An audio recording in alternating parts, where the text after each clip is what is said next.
2014. We have some good performances for you guys. Our first performance is Hocus Pocus. They are a multiple. At States this year, they were semifinalists. And if you notice that they're not touching or looking at each other, it's a little weird, but that's just the rules.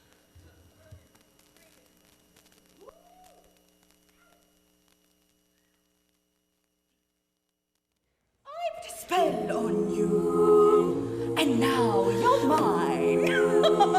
You can't stop the things I do. I ain't lying. I put a spell on you, and now you're gone. My whammy fell on you, and it was strong. Your wretched little lives have all been cursed with all the witch's work. I'm the worst. I put a spell on you, and now you're mine. Hocus Pocus. By Mick Garris and David Kirshner. Hey, look, another glorious morning. Makes me sick, sisters. Yes, we are coming, Liddy, right away. Sorry. We must continue with our spell. I notice Sister Sarah isn't helping. I lured the child here. Leave her. You're right, I'm wrong. All right, add 2 drops oil of boil and a dead man's stew. Make it a fresh one. A dead man's stew. Fresh one. 1 drop of this And her life will be mine. Ours. All right, little girl, open up your mouth. Sister, Emily. Zachary. You there? Winnie, look. Potion works. Take my hand, we will share. I am beautiful. Boys will love me. You hag! Sisters, whatever shall we do with him? Let's barbecue and fillet him. Hang him on a hook and let me play with him. Perfect. His punishment shall not be to die, but to live forever with his guilt. As what, Winnie? As what? Jump back, twist the bones and bend the back. Yatinga kopita meleka misika. And purple black is black. Like this. Meow. Daughters of Darkness, what hast thou done with my son Thackeray? I don't know. Cat's got my tongue. Witches! Open this door! Witches? There be no witches here, sir. We are just 3 kindly old spinster ladies. Enjoying a quiet evening at home. Sucking the lives out of children. Fools! On All Hallows Eve, when the moon is around, a virgin shall summon us from under the ground. Answer me! We shall be back, and the lives of all the children shall be mine! And so, the Sanderson sisters were hanged by the Salem townsfolk. However, no one knew what became of Thackeray those 300 years ago. Now, glass. There are some who say that, on Halloween night, a black cat still guards the old Sanderson house. Give me a break. Mr. Dennison, would you care to give your California laid-back, tie-dyed point of view? Everybody knows that Halloween was invented by the candy companies. It's a conspiracy. Halloween was based on the ancient feast called All Hallows Eve. It's the one night of the year where spirits of the dead can return to Earth. Well said, Allison. My name's Max Dennison. I know. You just moved here, huh?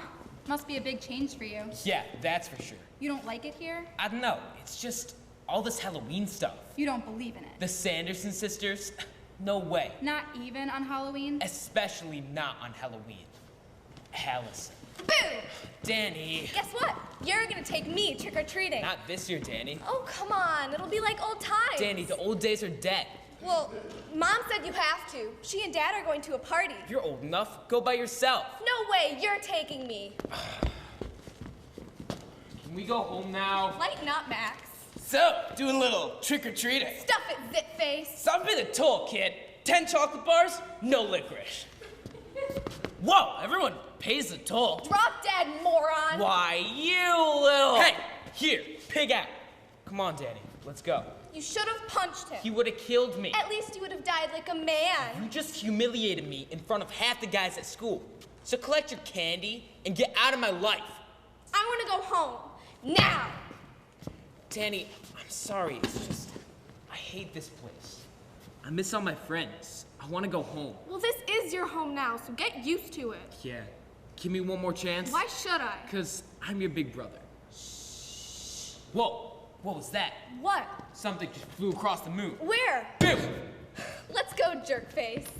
Whoa. Whoa. Check out this house. Ah, rich people. Trick or treat. Max Dennison? Allison. Oh, Allison, huh? I thought you weren't into Halloween. I'm not. I'm just taking my little sister Danny around. I always do. My parents made him. Danny, I love your costume. I'm really into witches. Oh, me too. We just learned about those sisters in school. The Sanderson sisters? My mom used to run the museum, but they shut it down because a lot of spooky things were happening there. Well, why do we go to this old Sanderson house? Okay. Max, I'm not going up there. It's weird. Danny, this is the girl of my dreams. So, take her to the movies like a normal person. Please? Okay.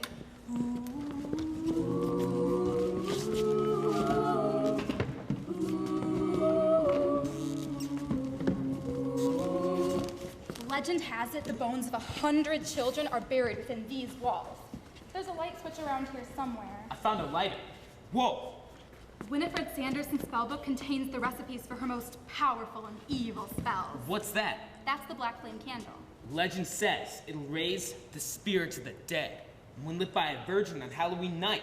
So let's light the sucker and meet the old broads. Want to do the honors? Stupid cat. Okay, Max, you've had your fun. Now it's time to go home. Oh, come on. It's just a bunch of hocus pocus. What happened? A virgin lit the candle. Wow! My cats work perfectly. That's because thou art perfect. Oh, I missed you. Did you miss me too? Winnie, I smell children. Oh, come out, my dear. We will not harm thee. We love children. She's so well fed. Tell me, Dumpling, what is the year? 1993. Sisters, we've been gone 300 years. How time flies. When you're dead. Well, I guess I better be going. Stay for supper. Hey, look over little sister. Roast him, Winnie. Let me play with him. Let me break him. Baby, leave my brother alone. Go, get out. Nice going, Max. You're a cat. You can talk? Yeah, no kidding. Now grab the spellbook, come on! Get out of my book! Oh, confound it! What a pretty spider. Sisters! The magic that brought us back only works tonight! We must find the book, brew the potion, and suck the lives out of the children of Salem before sunrise. Dost thou comprehend? Oh, you explained it beautifully, Winnie. The way you started out with the potion, and then you Explain what? Why was I cursed with such idiot sisters? Just lucky, I guess. Come, we fly!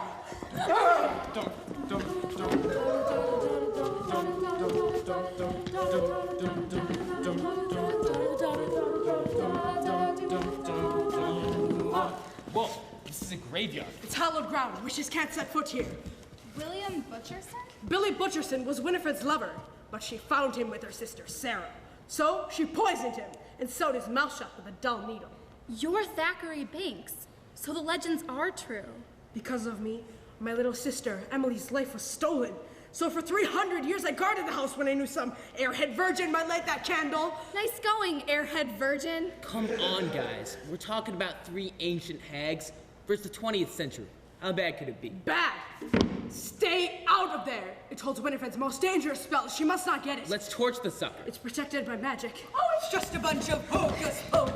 Brave little virgin who lit the candle, I'll be thy friend. Afraid not! Thackeray Binks, still alive. And waiting for you. Oh, thou hast waited in vain, and thou wilt fail to save thy friends just as thou failed to save thy sister. They can't touch us here, right? Well, they can't. I don't like the way you said that. Unfaithful lover, long since dead, deep asleep in thy wormy bed, twist thy fingers towards the sky, your knife in, so say I! Hi, Billy. Ah! Faster! Out of it! No teeth and crusts! Billy, follow those children, you maggot museum, and get me my book. We'll be ready for them. We must start collecting children. Why? Because, you great buffoon, we want to live forever, not just until tomorrow. The more children's lives we snatch, the longer we shall live. I have an idea. Since tonight promises to be a most stressful evening, I suggest we form a calming circle. I am come!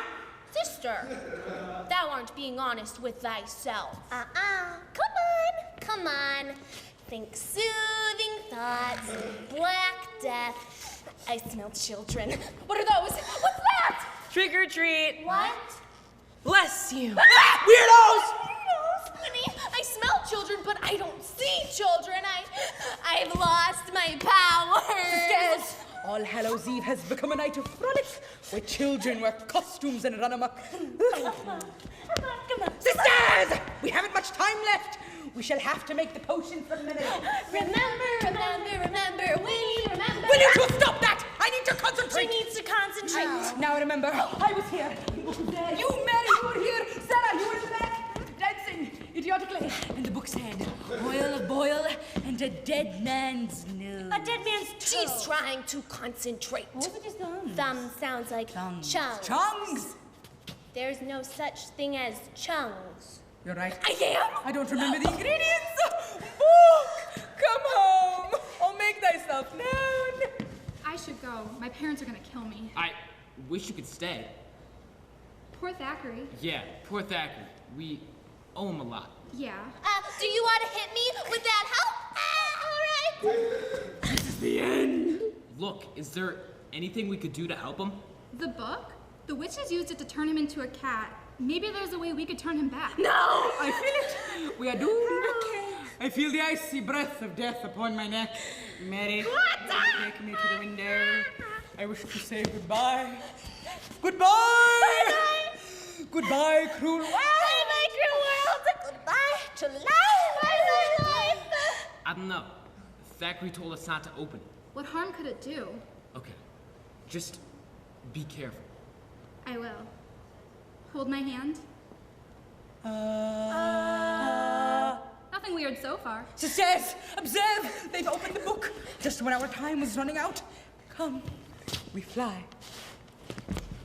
Only a circle of salt will protect thy victims from my power. Stay out of there! We were just trying to help you. Well, don't! Maybe we should go now. I don't know. I'd feel a lot safer walking home if we had some salt.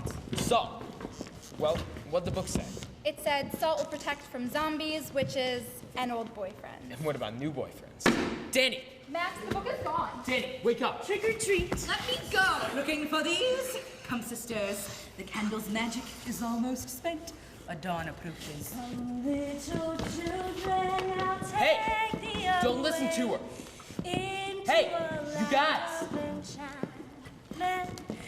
Max, I figured it out. What? Winifred said the candle's magic will soon be spent. The black flame candle only brought them back for this one night. When the sun comes up, the witches are dust. The children are coming. Soon I shall be young and beautiful again forever. It doesn't matter how young you are. You sold your soul. You're the ugliest thing that's ever lived. You die fast. Oh, she bit me! Potion! Winnie, we can make more because we have the book. We haven't the time! Besides, I want to get to that little rat that called me. Don't say it! Just don't say it! Oh, ugly! She really hurt my feelings. Oh, she doesn't even know me. I've always wanted to have a child. On toast!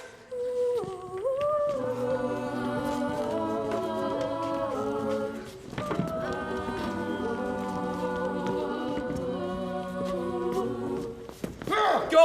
Run! Max, no! Billy, kill him if you must. Just to bring me that child. Kill him. Witch!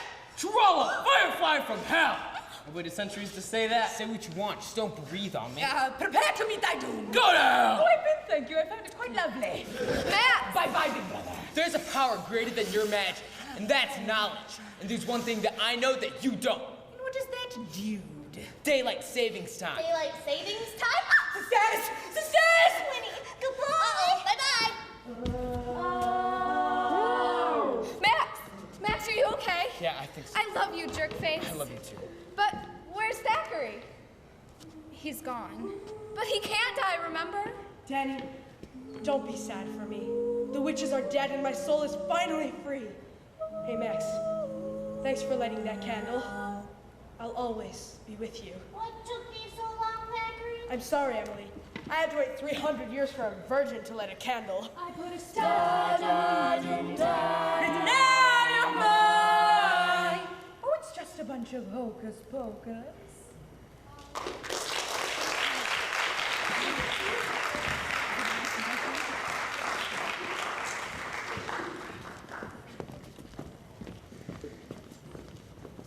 Our next performer is Caitlin Emerson. She is a sophomore, and she is in the category of storytelling, and she was a state semifinalist this year. So, Caitlin she's coming. Amanda was at the library, getting her new books for the week. her alligator was not. He was waiting for Amanda to come home. Oh, I don't like it when Amanda's gone. I'm no good at waiting. He paced the room. Oh. He fiddled with his tail. Oh, I'm gonna get you. Aw, when Amanda comes home, we'll have fun. Maybe she'll have a surprise for me. Amanda and her alligator are the best of friends. Amanda loves reading, and her alligator loves listening and surprises. Follow these two friends on their many adventures as they discover the true meaning of friendship in Hooray for Amanda and Her Alligator by Mo Willems. Finally, Amanda returned to her room. Do you have a surprise for me? Do you want a surprise? Uh-huh. Well, all right then. Boo! Oh, boy! You always have the most interesting surprises. Amanda was reading her new library book, Whale Songs for Beginners, when the alligator snuck into her room. I have a surprise for you. Would you like it? Is the surprise you yelling boo? Well, not anymore. You'd better put on your old thinking cap if you want to surprise me. And that? No. Oh, boy. It's just what Alligator did. Alligator still had a perfectly good, unused boo, and no one to give it to. So he gave it to himself. Boo! Huh. Amanda was reading her new library book, You Can Do It Yourself, Jetpacks, when the alligator snuck into her room. This time, he was wearing his old thinking cap. Something tickles. What? I do! And he did. Good old thinking cap.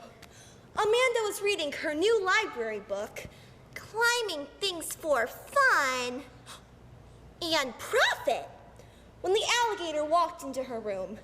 He was not wearing his old thinking cap when he said, Something tickles. That was a funny joke, but I'm not going to fall for it again. No, really. When friends say no really, they mean it. Amanda helped her alligator look for what tickled. Something was attached to his tail. It's a price tag. Oh, boy. Oh, read it. I've always wanted to know how much I'm worth. It says... it says... 7 cents. 7 cents? Oh.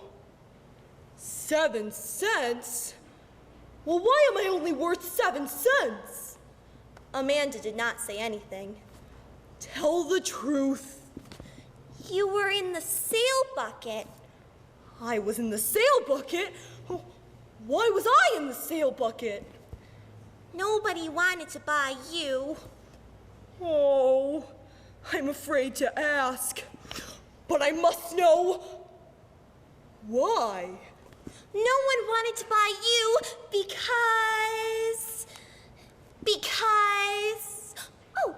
no one wanted to buy you because they knew that you were meant to be my best friend. After that, Alligator felt better. And that's the truth. Amanda was reading her new library book, You Can't Do It Yourself, Jetpacks, when she noticed the alligator was chewing on her head. Stop that! I'm bored.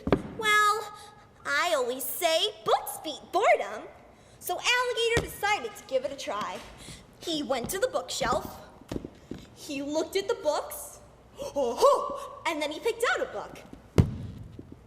Well, what do you know? Book stupid boredom. But Amanda's head tasted better. Ugh. Amanda was at the zoo with her grandfather. Her alligator was not. He was waiting for Amanda to come home again. I don't like it when Amanda's gone. I'm no good at waiting. He paced the room again.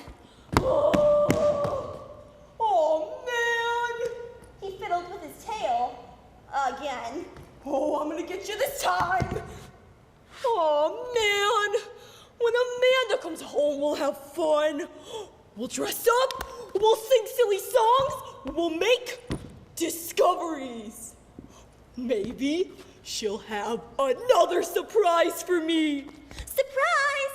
Yelled Amanda, swinging open the door. Look what Grandpa got me from the zoo. It was a panda. The panda was huge, the panda was fluffy, and the panda did not look like he had come from the sale bucket. Alligator did not like Amanda's surprise. Nice to meet you. Whatever. Oh, I have to go. Grandpa's taking me to dinner. Panda looked around the room. Well, what do we do now? We wait. Alligator and the panda waited, and after a very short time, Panda suddenly barked. Oh, I'm no good at waiting. I'm better at singing silly songs, or dressing up, or making discoveries. Really?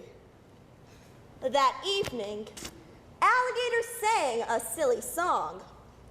That evening, Panda dressed up. That evening, Alligator made a new discovery. He had a new friend.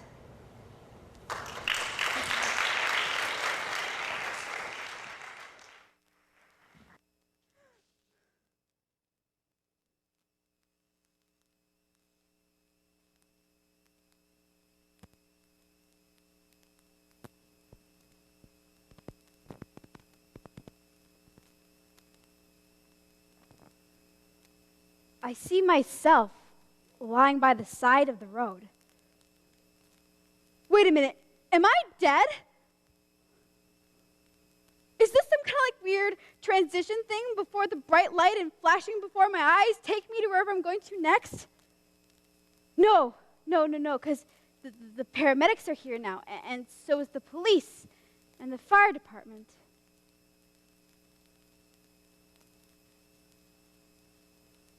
No,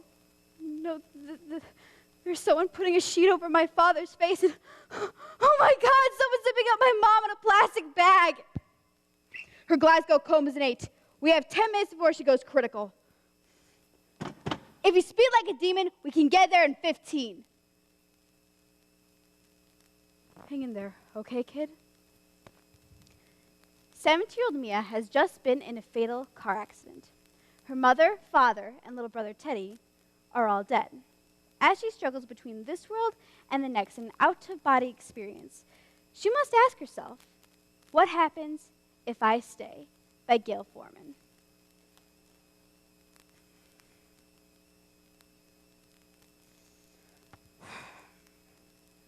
Internal bleeding, contusions. There isn't much we can do for the brain. But in the meantime, call the blood bank. We're going to need 2 units of O-negative blood. And I watch as they wheel my body away to fix a collapsed lung and a ruptured spleen. In the operating room, the doctors are arguing what kind of music to play, and jazz wins. Now, I'm not a jazz aficionado, okay, but my dad is.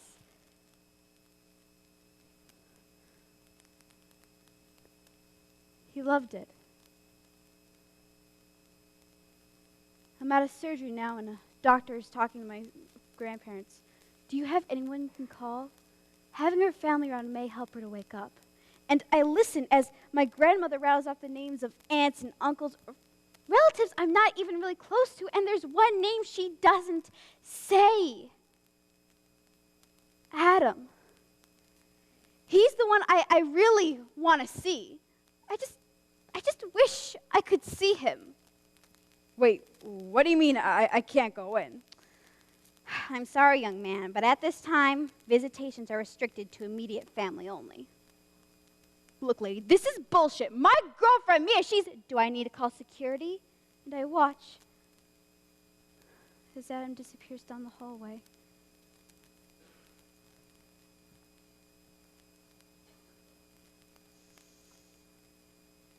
I'm not sure on the particulars yet. All I know is that once I commit to going, I'll go, but I'm not ready yet. I'm not exactly sure why I'm not ready yet. I'm just not ready yet, and I'm scared. I mean, does every dying person get to decide where they stay or go? It doesn't seem likely. And what about Mom and Dad? Did they decide? Did Teddy? Did they even know that I was still here?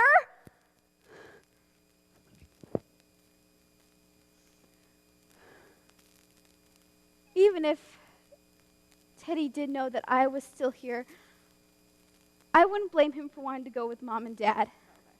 He's little and he was probably so scared, and now that I picture him alone and scared, I pray that Grant is right about angels, and that they're too busy taking care of Teddy than to worry about me.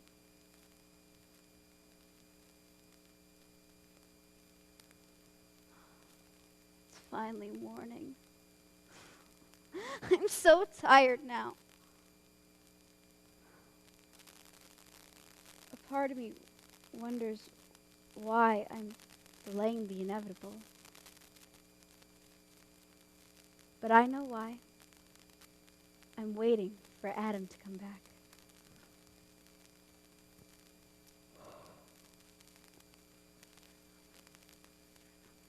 Hey, Mia. All I can think about is how messed up it would be if your life ended here. I mean, no matter what you do now, your life is screwed up forever. But I can't wrap my head around the notion of you not growing old or having kids, playing your cello in front of an audience. But maybe coming back to your old life would be too painful for you. But you should know that I love you. Adam is crying now, and somewhere inside me, I'm crying too, because I'm finally feeling things at last. And it's not just the physical pain, but it's all that I have lost.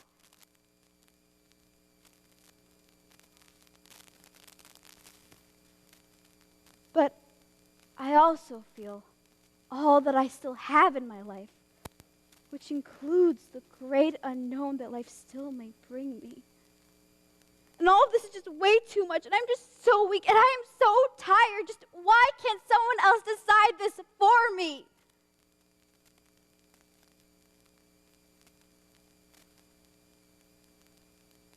And suddenly, I know that the only way to survive is to focus on Adam's hand grasping mine.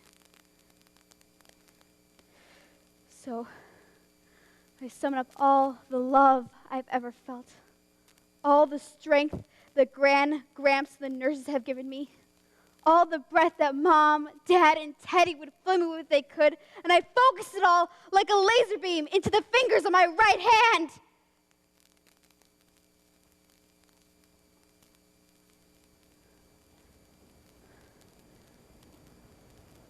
And I squeeze back.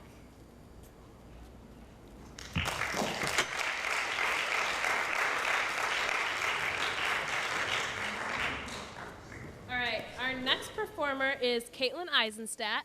She is a junior, and she competed in the category of sales. This year, she got first in the state, which is pretty cool. In sales, they use visuals to sell a product. And Caitlin is selling Contigo, the water bottles. not Camelback, which I'm using right now. Sorry, Caitlin. Wait. Yeah. So this is Caitlin. Picture a place with no worries or troubles. A place that is predictable, where life just flows. A place that is bursting with color, where the temperature is always just right. Imagine this world of perfection with no stress, no hassle, and most importantly, no spills. Thanks to the relentlessly passionate group of innovators at Contigo, this paradise is just a sip away. With their proprietary patented technology, Contigo has developed premier, state-of-the-art solutions to meet all of your on-the-go beverage needs. As the founders of Contigo say themselves, there are tons of challenges in life, and drinkware should not be one of them. So let's embark on a journey of stress-free sipping as we hydrate with the history of this amazing enterprise. Open the lid on their one-of-a-kind technology and innovative products, liquidate the competition, and seal the deal as Contigo gives back to its community and the environment. Just 12 years ago, parent company Ignite USA set the world on fire as it began developing on-the-go beverage solutions to meet the evolving needs of America's fast-paced society.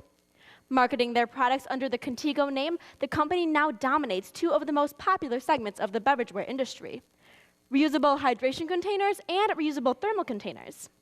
The Contigo brand has been ranked by Inc. magazine as one of the fastest-growing private companies in America. Coupled with the fact that even the hottest celebrities are outfitted with Contigo, it is clear that this company has sealed its status as today's go-to bottle. Now, Contigo recognizes that with today's on-the-go lifestyle, your drinkware may be the most important accessory you sport. Its progressive products are consumer-inspired and fashion industry consulted so that your drinkware can be Contigo, meaning with you wherever you go.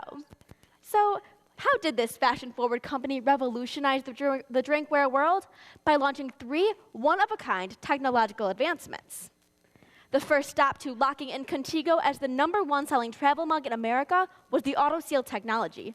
Only Contigo's auto-seal technology seals between every sip.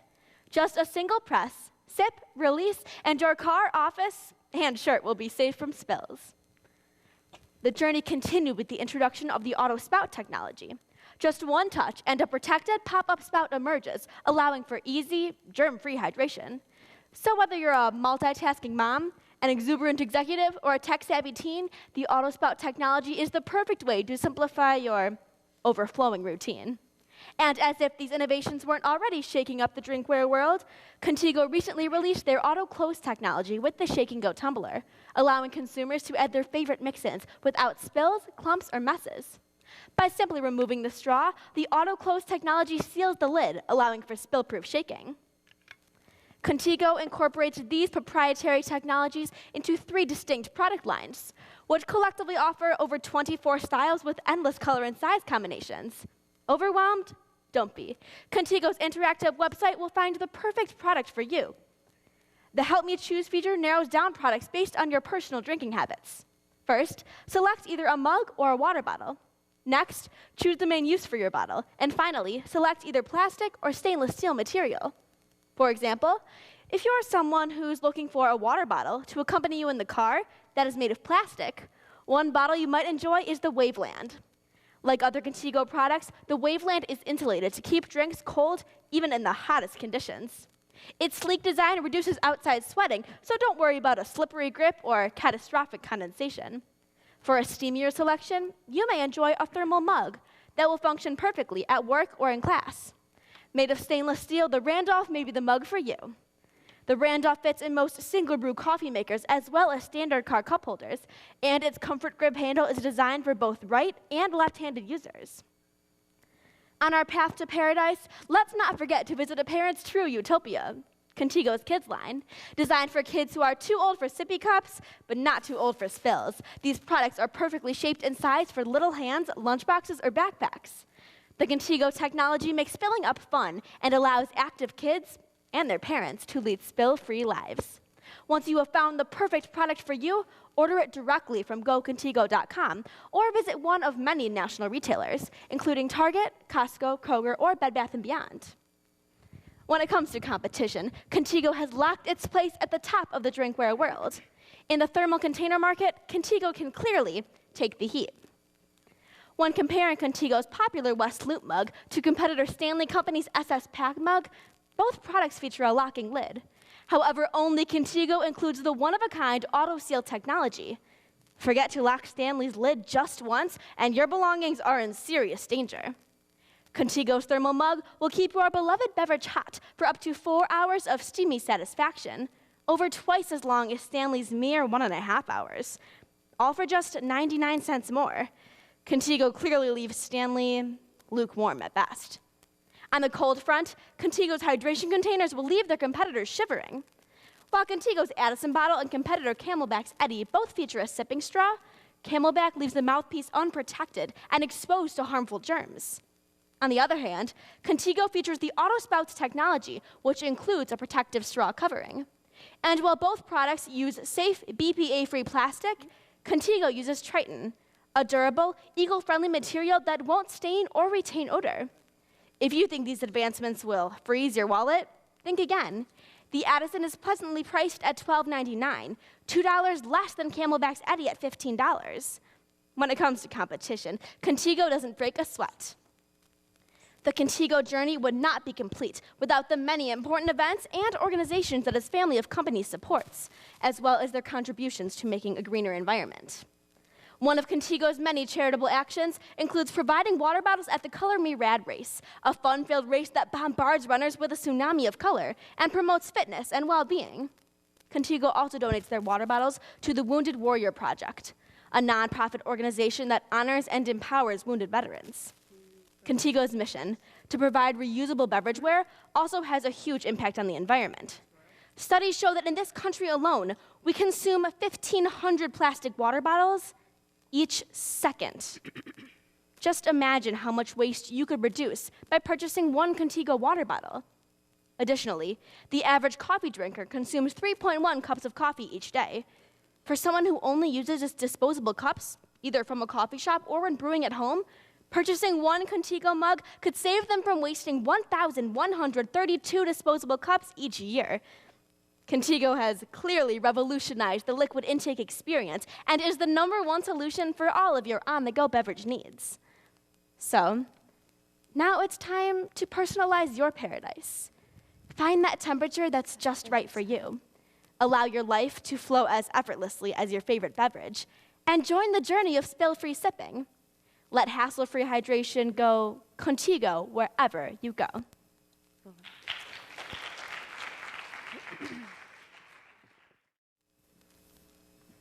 Our next performer will be Tess Garcia. She's in the category of Impromptu this year. And Impromptu, they give you a quote, and as soon as you open it, you have about a minute to prepare and give a 5-minute speech.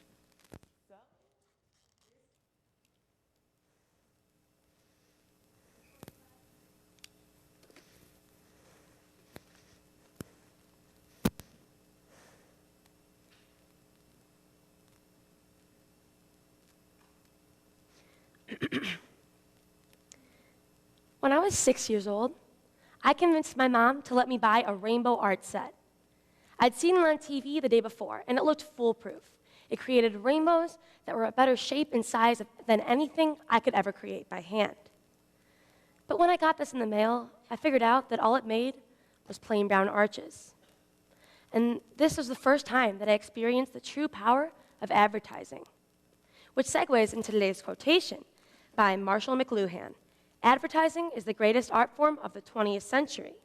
Though McLuhan is being specific to one century, we can see that advertising is in fact an incredible art form that has impacted us all throughout history and today. And we'll be examining this today through 3 main trains of thought. First, we'll look at how World War I propaganda has impacted people and has been an advertising form. Secondly, we'll discuss the life of the great American poet Beyoncé. And lastly, we'll look at how the kidnapping of 200 girls in Nigeria has become a bit of an advertising scheme in the public eye. First of all, though, if we look at propaganda during World War I, we can see that its importance was crucial to the entire country of the United States in particular getting on the bandwagon for the war. For example, The popular propaganda poster of the time, the Gospel of the Clean Plate, showed people that they should try to save food, for it was important for them to try to save things for the men who were fighting in Europe. And this shows us that advertising can, in fact, impact our actions very directly, the way the Gospel of the Clean Plate did. And this is relevant because the Allies wouldn't have necessarily been as powerful or had as much support as they did if it wasn't for advertisements like the Gospel of the Clean Plate and other forms of propaganda that were plaguing the U.S. at the time. Next, though, if we look at the life of Beyonce Knowles and her husband, we can see that advertising is everywhere we look, and that people's lives can be advertised as well. They are two people who are perfect examples of lives that have been exploited by every different medium, through the internet, through newspapers, through magazines. Beyonce is everywhere, and there's no avoiding that, whether for her or for us. And this shows us that advertising can have power over people's lives. Beyonce might not necessarily do everything that she wants to do in life because of how it might look on paper or in print. This shows us the importance of everyone trying to avoid being bombarded with advertisements that might change our lives for better or for worse, because we don't necessarily know how they're impacting other people who might be behind the camera, like Beyonce.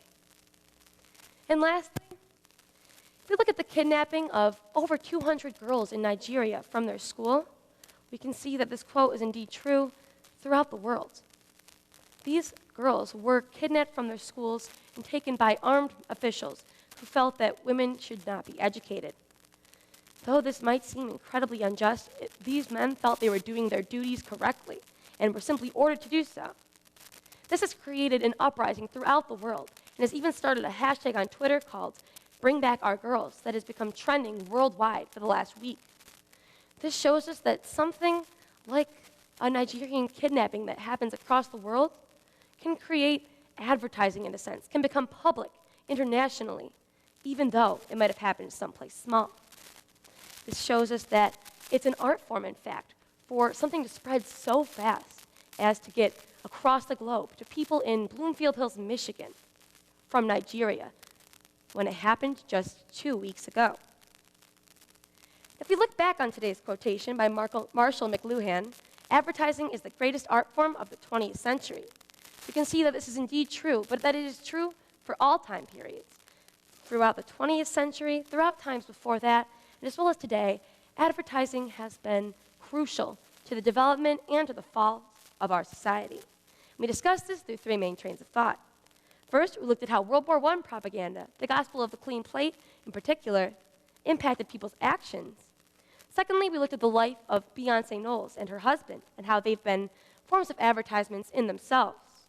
And lastly, we examined the kidnapping of over 200 young women from their school in Nigeria and how advertising, in a sense, has been used to spread the word, for better or for worse, across the world.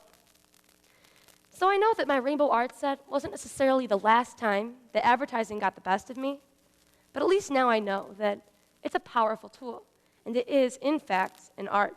Thank you.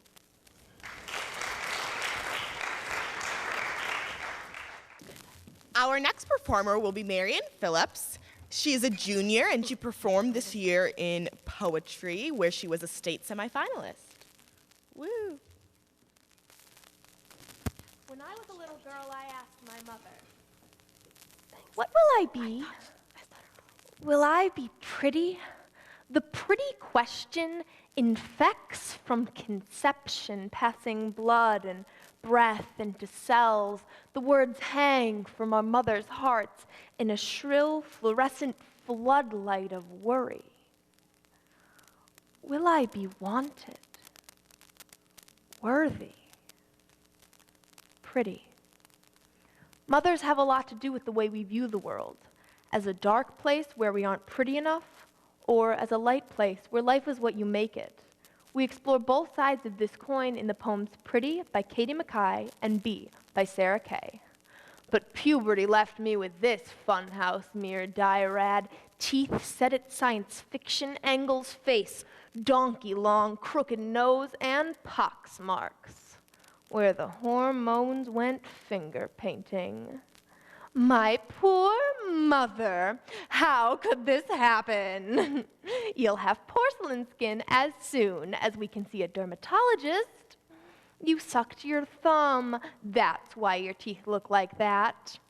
You were hit in the face with a frisbee once when you were 6. Otherwise, your nose would have been just fine. Don't worry, we'll get it all fixed, she would say, grasping my face, twisting and turning it this way and that, as if it was a cabbage she might buy. But this is not about her.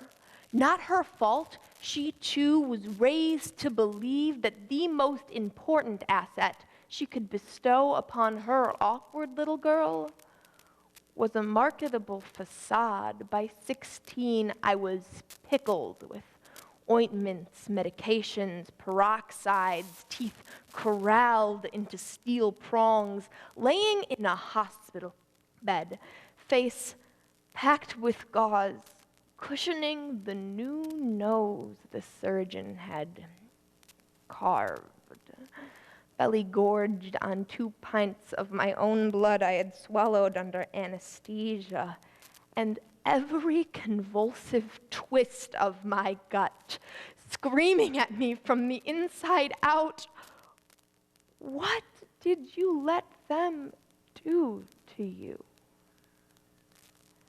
And now I haven't seen my own face in 10 years.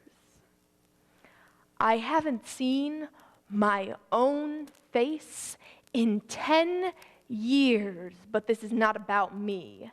This is about the self-mutilating circus we have painted ourselves clowns in, about women who will prowl 30 stores in 6 malls to find the right cocktail dress, but haven't a clue where to find fulfillment or how to wear joy. This is about my own daughter. When she comes to me already stung with insecurities, begging, Mom,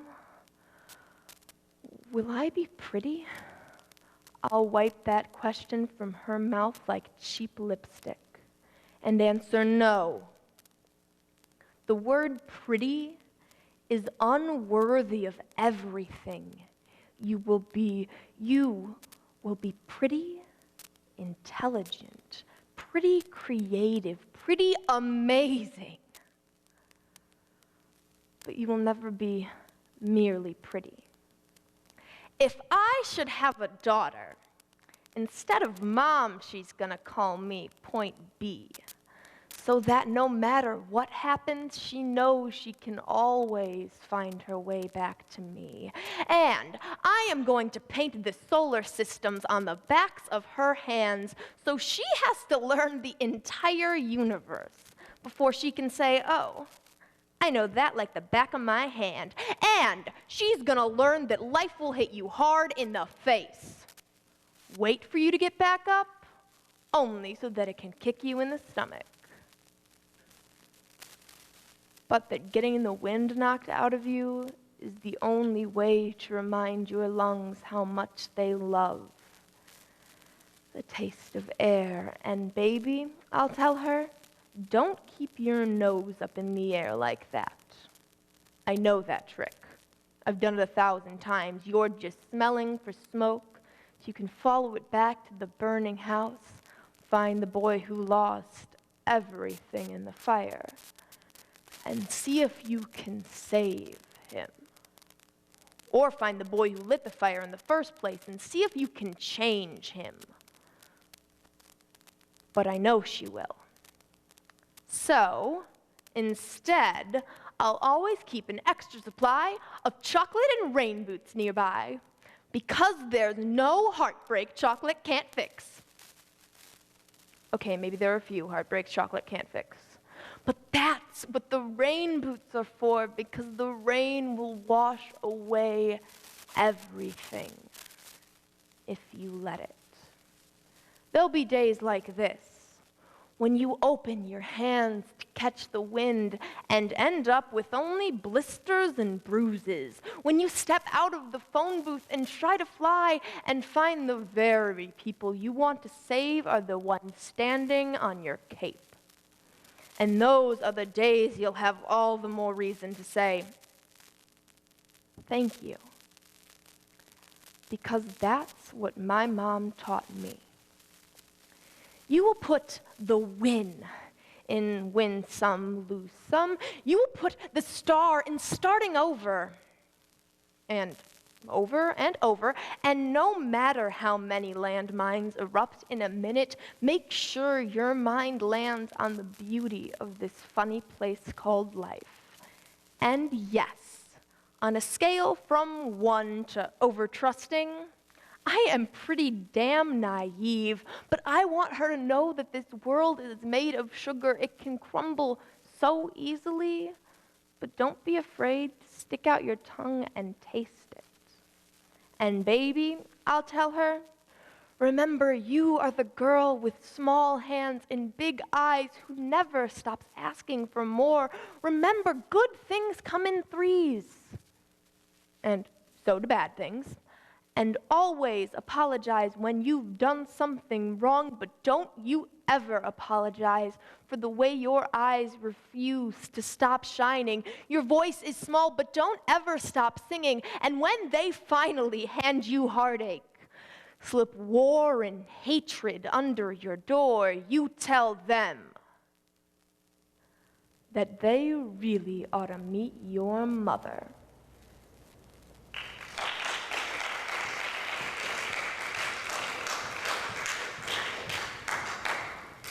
Our next performer is Amira Weeks. She is a senior. She's in the category of prose, and she won second in the state this year.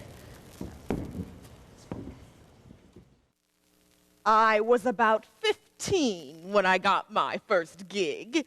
They said, well, can you sing? Yeah, sure, why not? I had been singing my whole life, but I thought it was way too much fun to make any real money at it. Still, I needed $45 to keep me and Ma from getting set out into the street, so I sang for them. I'm so weary and all alone, feel tired like heavy stone, traveling all alone. The whole place quieted down. If someone had dropped a pin, it would have sounded like a bomb. You's a big star already, my ma said. Billie Holiday was a legendary jazz singing sensation. In her 1956 autobiography, Billie reveals her journey to stardom and her complex struggle with her personal demon, heroin. But through all of life's ups and downs, for Billie Holiday, music always triumphed over pain. Lady Sings the Blues by Billie Holiday with William Duffy. After about a year of being under contract, I still wasn't getting anywhere. Finally, I went down to the office and raised some hell. It was then that they told me that I hadn't booked anywhere because I was too fat. I lost weight. And then they told me they had a job for me. Ma was so proud when I started headlining. I started singing at Cafe Society in New York as an unknown. I left 2 years later as a star. One lady came up to me one time, looked at me with tears in her eyes. My God, I've never heard anything so beautiful in my life. People always used to ask me what my style was. What could I tell them? If you find a tune and it's got something to do with you, you just feel it. And when you sing, everyone else can feel it too. Give me a song I can feel and it's never work. Singing songs is no more work than eating a Chinese roast duck. And I love Chinese roast duck. I became a celebrity, and when that happens, watch out. Sure, I had white gowns and white shoes, and every night they'd bring me white gardenias. And the white junk, heroin. When I was on, I was on. Nobody gave me any trouble. No government drug agents, no cops, nobody. And then I wanted to cut the habit. I chucked myself into the best private sanatorium in town, and I was really happy when it was over. I thought for sure I'd make it. But I couldn't get it together. I remember I finished my gig at the Onyx Club, took a cab back to my hotel. When I arrived, 2 government agents were waiting for me with a warrant for my arrest. It was called the United States of America versus Billie Holiday. And that's just the way it felt. I pleaded guilty. I just wanted to be sent to the hospital. The judge told me, Miss Billie Holiday, the court finds you have received, concealed, and carried narcotics. You stand convicted as a wrongdoer. The sentence of the court is that you undergo imprisonment for a period of 1 year and a day. It was all over within a matter of minutes. They gave me a shot of morphine and shipped me off to the Federal Women's Reformatory. I can still read the sentence today and weep. In plain English, no one in the world was interested in looking out for me at that point. I told them that I was willing to go to the hospital. I told them that I wanted a cure. I was sick, and they were chasing me like a criminal, telling doctors that they couldn't help me, prosecuting me, and sending me to jail. There was no cure. They throw you in, cut you off cold turkey, and watch you suffer. It's hard enough coming off when you've got somebody who loves you and trusts you and believes in you. I didn't have anybody. No family. Ma had died. No man who loved me. Nobody can live like that. I didn't sing a note the whole time I was in jail. I didn't feel like singing. They used to beg me to perform. It didn't matter.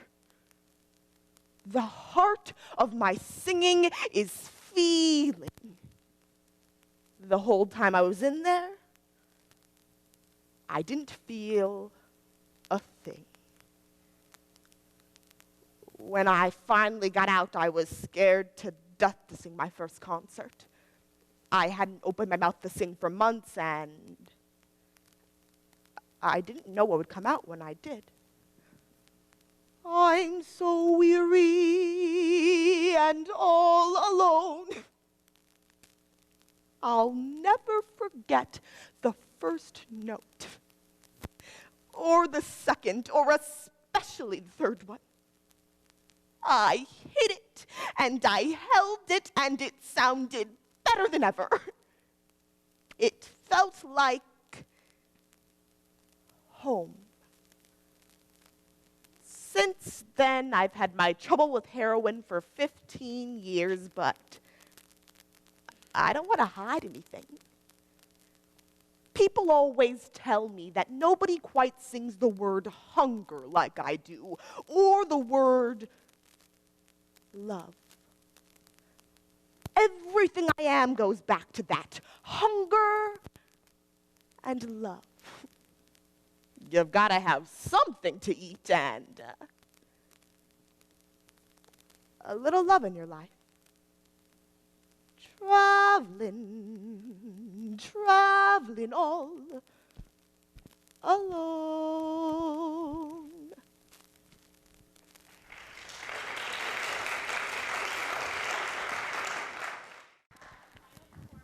Konstantina Stravopoulos, and she is in storytelling, and she's a junior, and this year she was a state semifinalist.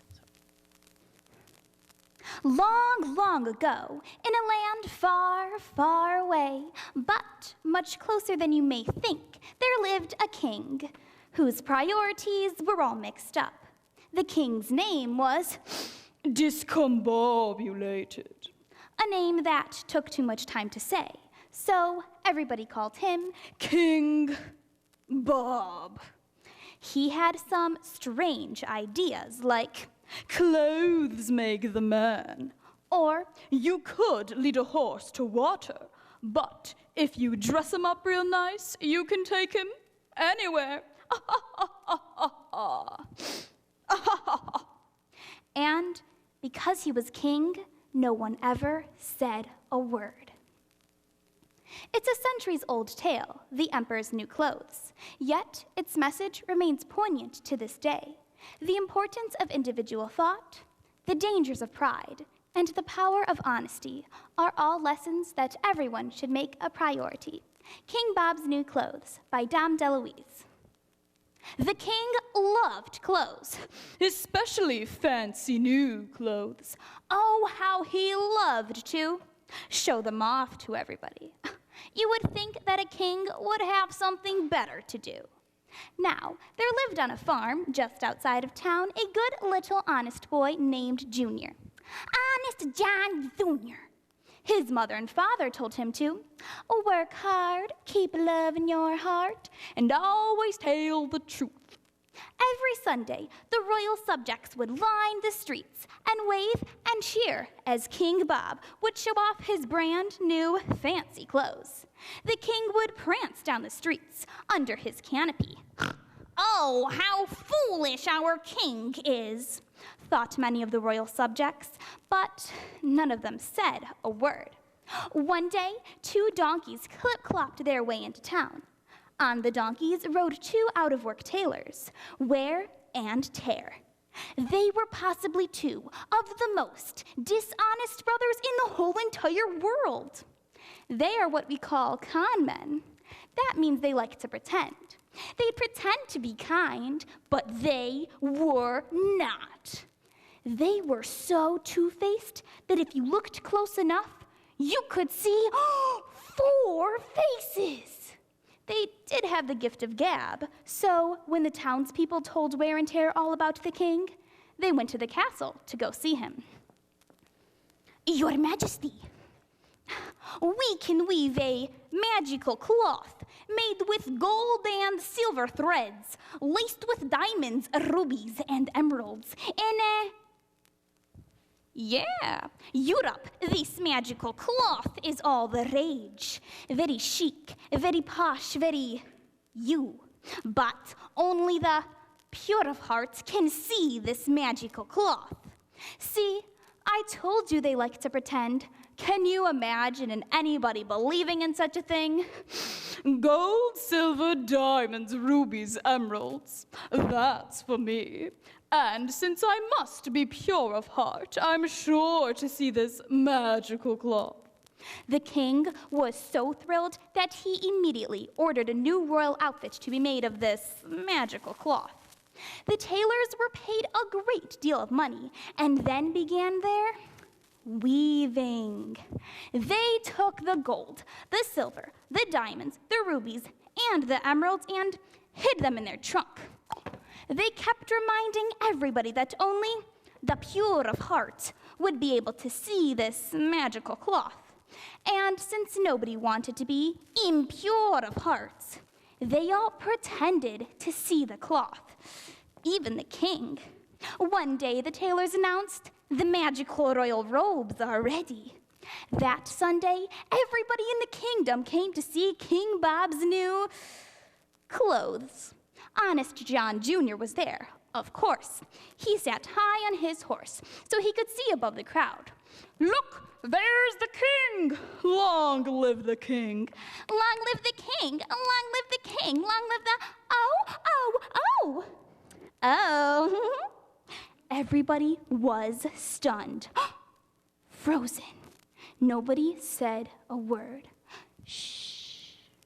But when Junior saw the king, he rubbed his eyes. The king is naked? The king has no clothes on! Everybody gasped. About 12 people said, "Oh my goodness!" But Junior just smiled. He had told the truth, and he was not afraid. Young boy, what did you just say to me? Do you like my new magical robes? What robes?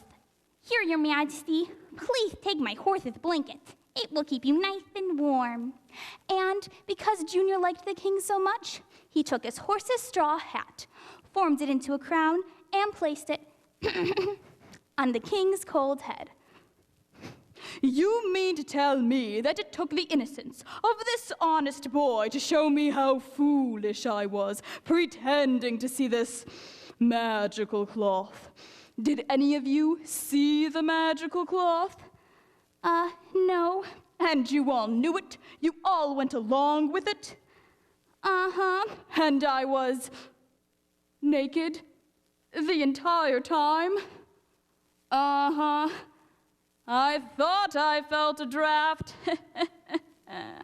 Wear and Tear, what do you two think you have to say for yourselves? Wear and Tear threw themselves at his mercy. Their timing was perfect because the king had just learned an important lesson and was feeling very merciful. Wear and Tear, I forgive you, but you two will be put to work making clothing for all of the needy subjects in the kingdom. Why, if it wasn't for your shenanigans, I never would have realized that my values were all mixed up.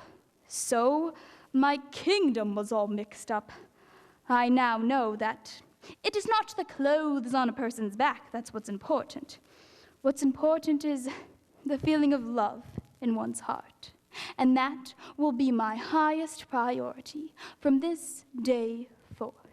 Oh, how the people cheered from deep down in their hearts. The king was so happy that a tear came to his eye. That happens sometimes. The king picked up Junior in his arms. Long live the king! The king hugged the boy ever so dearly. And for the first time in his life, he smelled like a horse, but he felt like a king.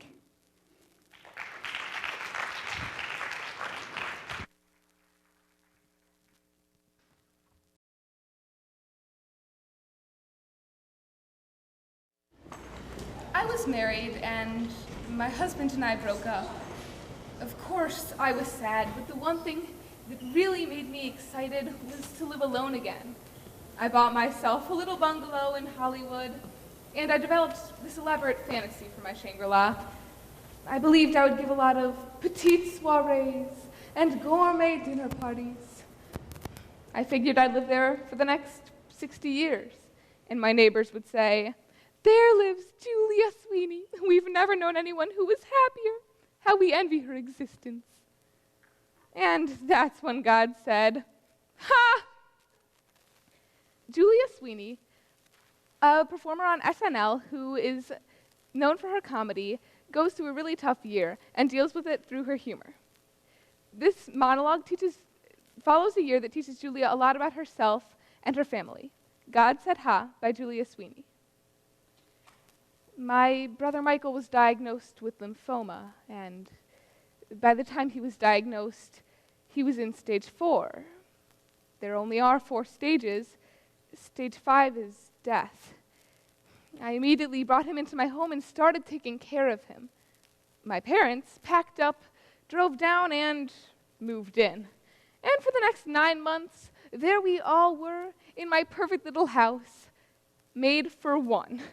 Let me just take a moment to rant to you about what it's like to suddenly have your parents living with you when you've been living away from them for half your life.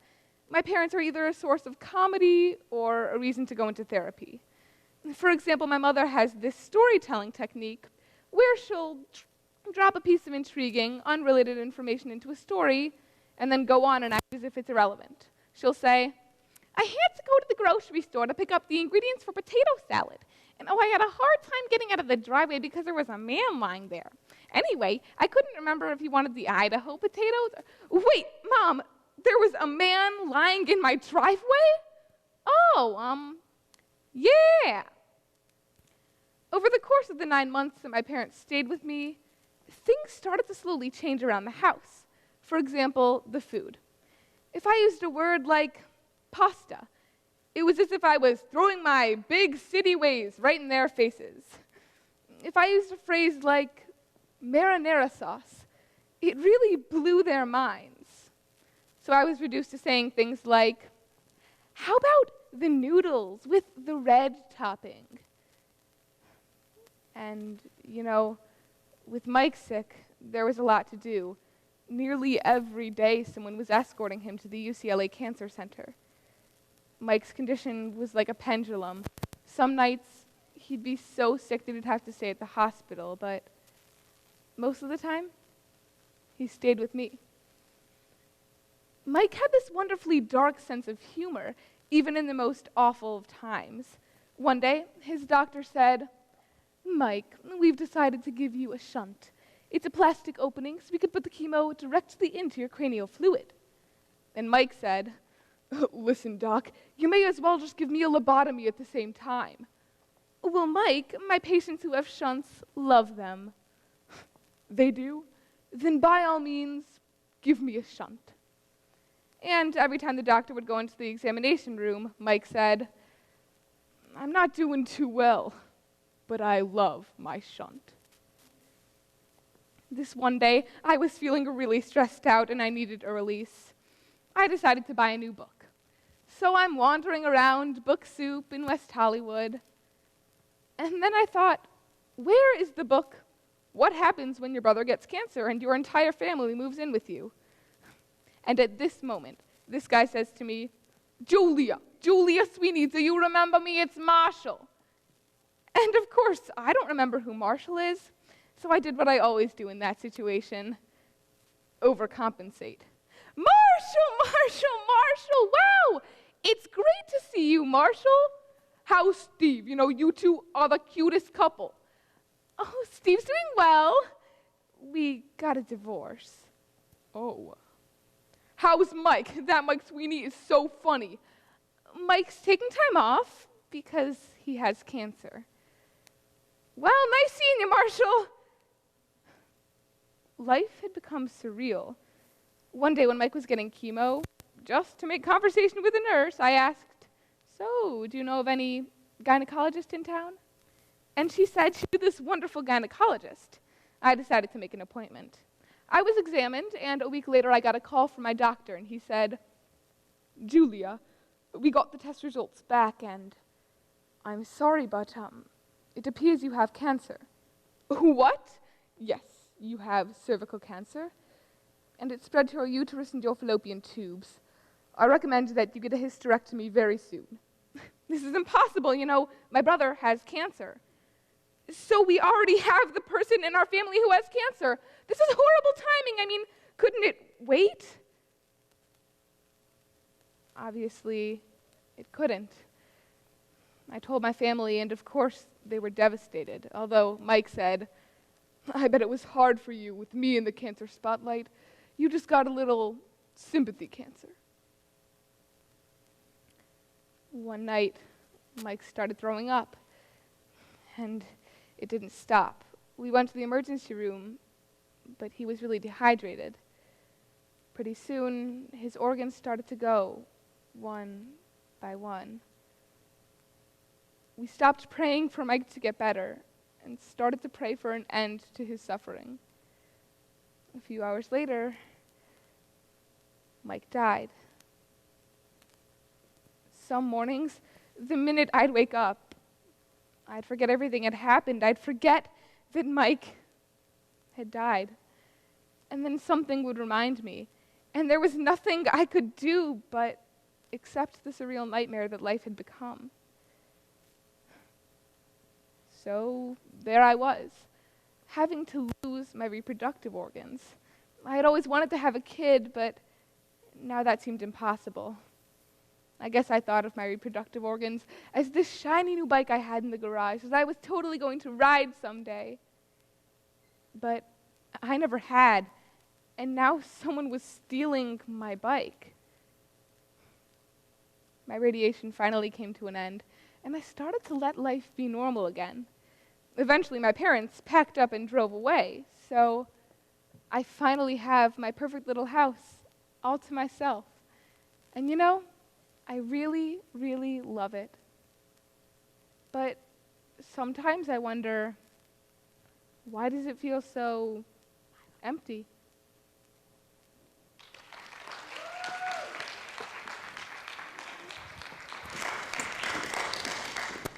Is Erica Schumann. She is also doing a broadcast. She is a junior this year, and at States, she got second place. Good afternoon, I'm Erica Schumann, and this is WATT News, powering up your headlines at high voltage. In today's news, harmony is clearly absent in the Central African Republic. An elected official is entrenched in scandal, and a local group attempts to raise funds for a noble cause. But first, we shed light on ballot blocking in India. Authorities have detained more than 600 Kashmiri residents in a crackdown on suspected separatists ahead of voting in a general election in India. Indian Kashmir elects only 6 members of India's parliament. Voting is being held over several days in the rest of regions, so security forces can better guard the polls. Hostility extends even further into the Central African Republic. A spokesman for peacekeeping forces says 2 people were killed in an attack of more than 1,300 Muslims escaping violence in the capital. About 20 trucks departed the city and were headed for 2 towns near the border with Chad. The convoy was to take the Muslims to safety in the north of the Central African Republic after months of ongoing sectarian fighting. One U.S. official hands over his opinion on sending arms to Ukraine. Former Republican presidential nominee Bob Dole said that the U.S. should send weapons, including tanks, to Ukraine to help it resist Russia's move on its territory and to send Russian President Vladimir Putin a strong message. The 90-year-old Republican Party icon and former U.S. Senate Majority Leader said Putin has sort of sized up Democratic President Barack Obama and concluded that he's not a strong enough leader. This brings us to the pulse where I channel my views on your news. Please note the upcoming opinions are not necessarily those of WATT or its affiliates. Aggressive military involvement should not be enacted in the Russian and Ukraine conflict. To begin with, if America were to get involved militarily, tensions would further escalate not only in Eastern Europe, but here at home as well. Russians and Russian allying Ukrainians would take their protests and anger one step further if they felt they were fighting a force as formidable as the U.S. In addition, domestically, after 2 wars, one in Iraq and one in Afghanistan, Americans are weary of aggressive foreign policy. Even more so, how can we enforce peace by sending over weapons of war? Instead, we can focus on terminating Russia's actions and intervention in Ukraine through an economic lens. Tougher sanctions, not just on the top 1% of Russia's oligarchy, need to be enforced. The current sanctions are just not strong enough. We could also establish a temporary trade embargo with Russia and get Europe on board as well.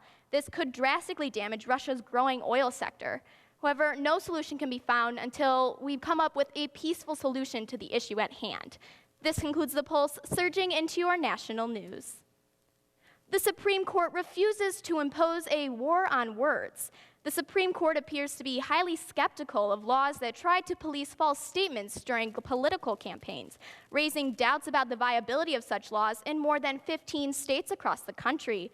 Justices expressed those concerns early and often on Tuesday during arguments in a case challenging an Ohio law that bars people from recklessly making false statements about candidates seeking elective office. An elected official finds himself on the other side of the law. A congressional campaign that already was promising to be tightly contested became even more contentious when incumbent Republican U.S. Representative Michael Grimm was charged with evading taxes, news that voters in his Staten Island district met with mixed feelings. Grimm was charged following a 2-year investigation that initially focused on his alleged attempts to bypass contribution limits. Switching into your local news, an advocacy group fights to preserve a piece of Detroit's legacy. A group trying to save a slice of the factory west of Detroit raised $7 million, but it needs $8 million and has until Thursday to make that happen. If the Save the Bomber plant campaign fails, a piece of U.S. history will be lost forever. The Save the Bomber campaign wants to separate and preserve more than 150,000 square feet of the plant and convert it into a new expanded home for the Yankee Air Museum. From honorable initiatives to a disgraceful discovery, when police searched a Muskegon warehouse on West Western Avenue, Sean Taylor and Robert Housley took ownership of their share of 28 marijuana plants. The West Michigan Enforcement Team Drug Unit determined that the two complied with Michigan's medical marijuana law. Shooting a goal into your sports update, the Detroit Red Wings ultimately were not tough enough. It's the second time in 3 years the Wings have exited the playoffs in the first round. Storming into your weather forecast, cloudy skies with high chance of rain showers throughout the week. That is all the time we have for today. Thank you for tuning in to WATT News, your headlines at high voltage. I'm Erica Schumann reporting, and we'll see you right back here tomorrow. Thank you.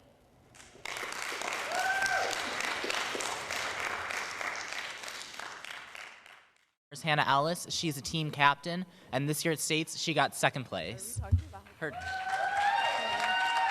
In the category of informative speaking. I'm a senior in high school, and most of the time, I only have 3 things on my mind: college, college, and boys. Just kidding, more college. While making my college decision, I was relatively unsure about pretty much everything involving which school I would attend. But there was one thing that I knew for sure. I wanted my future school to be in the big city. So this past summer, I went to New York to check out some possible future schools. And I spent the entire day taking in the invigorating sights and sounds. By noon, I was hungry, but all of the restaurants were crammed and slow. I had a problem, but then I saw my answer. A white truck with a big red lobster and a sign that said, Red Hook Lobster Pound, rated the best food truck in the country. A food truck? Good food on a truck? Now that just sounded wrong. But as I got closer, I heard people murmuring, gourmet, delicious, phenomenal. Food from a truck was gourmet? There was no way. But the truth is, these food trucks are rolling up all over big cities throughout the country, and even worldwide. So today, let's hop onto our own exploration truck, and first, bite into the history of these seemingly new trucks. Then, let's dig deeper into our gourmet meal and check out the influence on eating styles today. And finally, we will discover the health and economic impacts of food trucks. Currently, there are almost 3 million food trucks in business, and 10 new ones revving up each week. But they had to have their start somewhere. According to the History Channel's documentary on food trucks, in 1866, Charles Goodnight had a long journey ahead of him. A cattle drive from Texas to New Mexico, through dangerous lands that would take up to 8 weeks. He converted a durable army wagon into a kitchen on wheels, known as the chuck wagon. Back then, chuck meant good, heartwarming food. The rest is history. At the turn of the century, lunch wagons and horse-drawn streetcars began popping up all over New England. These lunch wagons served run-of-the-mill paper-wrapped sandwiches to workers on the newly invented assembly line. Then, still in the early 1900s, the wagons lost their wheels and became the well-known American diner. At the beginning of the millennium, entrepreneurs with rich culinary backgrounds began to start up food trucks of their own, showing us that gourmet food on the street was indeed possible. So I'm standing in front of this Red Hook lobster truck, and I'm thinking, okay, this could change my life. And the truth is, food trucks have changed the way people are eating. Today's food trucks are utterly different from those of the past. According to Our Detroit, mobile food vendors have come a long way from serving up cellophane-wrapped sandwiches to line workers on their lunch break. Today, in a trend that has taken hold nationwide, food trucks serve fresh and creative fare. According to New York Magazine, although the trucks themselves are not new, what is new is the elevation of the form. The quality, variety, and sheer number of the things has only improved. Recent television shows such as the Great Food Truck Race on the Food Network and Eat Street on the Cooking Channel are bringing the concept of food trucks into our own living rooms. And many viewers are becoming more and more encouraged to head out and eat from these renowned kitchens on wheels. From the themed music they play and sing, to the unique ways they wrap their food and the costumes they wear. Eating from these trucks is more of an experience than just a meal. Each faction of the food truck family has something that makes their truck unique, showing us that these really are not the simple food carts of the past.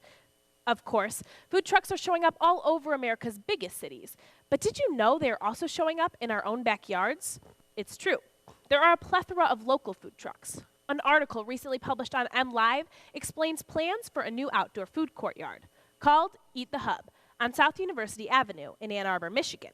There's 4 food trucks and an old school bus parked on the property helps to function as a kitchen.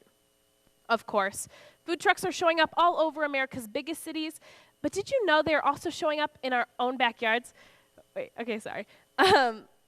Of course, local food trucks range vastly, from your run-of-the-mill quick and easy food all the way to specialized vegan foods. For example, the Shimmy Shack sells delicious vegan sliders and an entire vegan menu from trucks in Ferndale and other surrounding areas. So you're probably thinking, how do I hit a moving target? The answer is social media. If you hear about an interesting truck, you can find their website. Then you can follow them on Twitter or like them on Facebook. When they tweet their location, head out and catch the truck. Sure, it sounds a little bit like stalking, but hey, it's all in the name of good food. So thanks to accessibility and trucks with food anyone could enjoy, it truly seems like food trucks are weaving their way into our daily lives. And that got me to wondering, is anyone watching how this food gets prepared? I can't afford to miss finals because of botulism. Regarding the health aspect of food trucks, the Huffington Post notes how tough it is to regulate them, which leaves a lot of room for owners to fudge on safety. In fact, the Boston Globe notes that 41% of all food trucks have been cited for food safety violations. On the other hand, CNN says that food trucks are safe and healthy for the most part, and others are simply worrying too much. The basis of these food trucks is to move away from typical fast food restaurants, such as Burger King or McDonald's. Many trucks are owned by young, passionate cooks. Thus, barely any money is wasted on facilities or the sit-down experience. Owners are easily able to focus their time, energy, and money on perfecting their recipes, making their food both yummier and healthier. Now, I'm a waitress, and all this talk about food trucks kind of made me wonder if my job could possibly be eliminated. The New York Times notes that food trucks do add jobs and money to a city, but some restaurant owners are sick of seeing competition literally drive up outside their window. On the other hand, the New York Times says that food trucks added jobs and money to a city, and some according to the New York City Food Truck Association, food trucks added at least $3 million to the New York City budget in 2012 through taxes, showing that trucks can encourage a positive economic push. So I walk slowly away from that Red Hook lobster truck, and with each bite of the best crustacean in the nation, I reflect on the big city atmosphere. Although I'm not quite ready for the big city life, next year when I'm in Ann Arbor and I'm walking down Church Street at lunchtime, I'll be sure to take a left on South University Avenue and head toward Eat the Hub for a grilled cheese from the Cheese Dream food truck, or maybe Indian street food from the Hut Cave food truck. And hey, with this food truck phenomenon, maybe I'll see you there.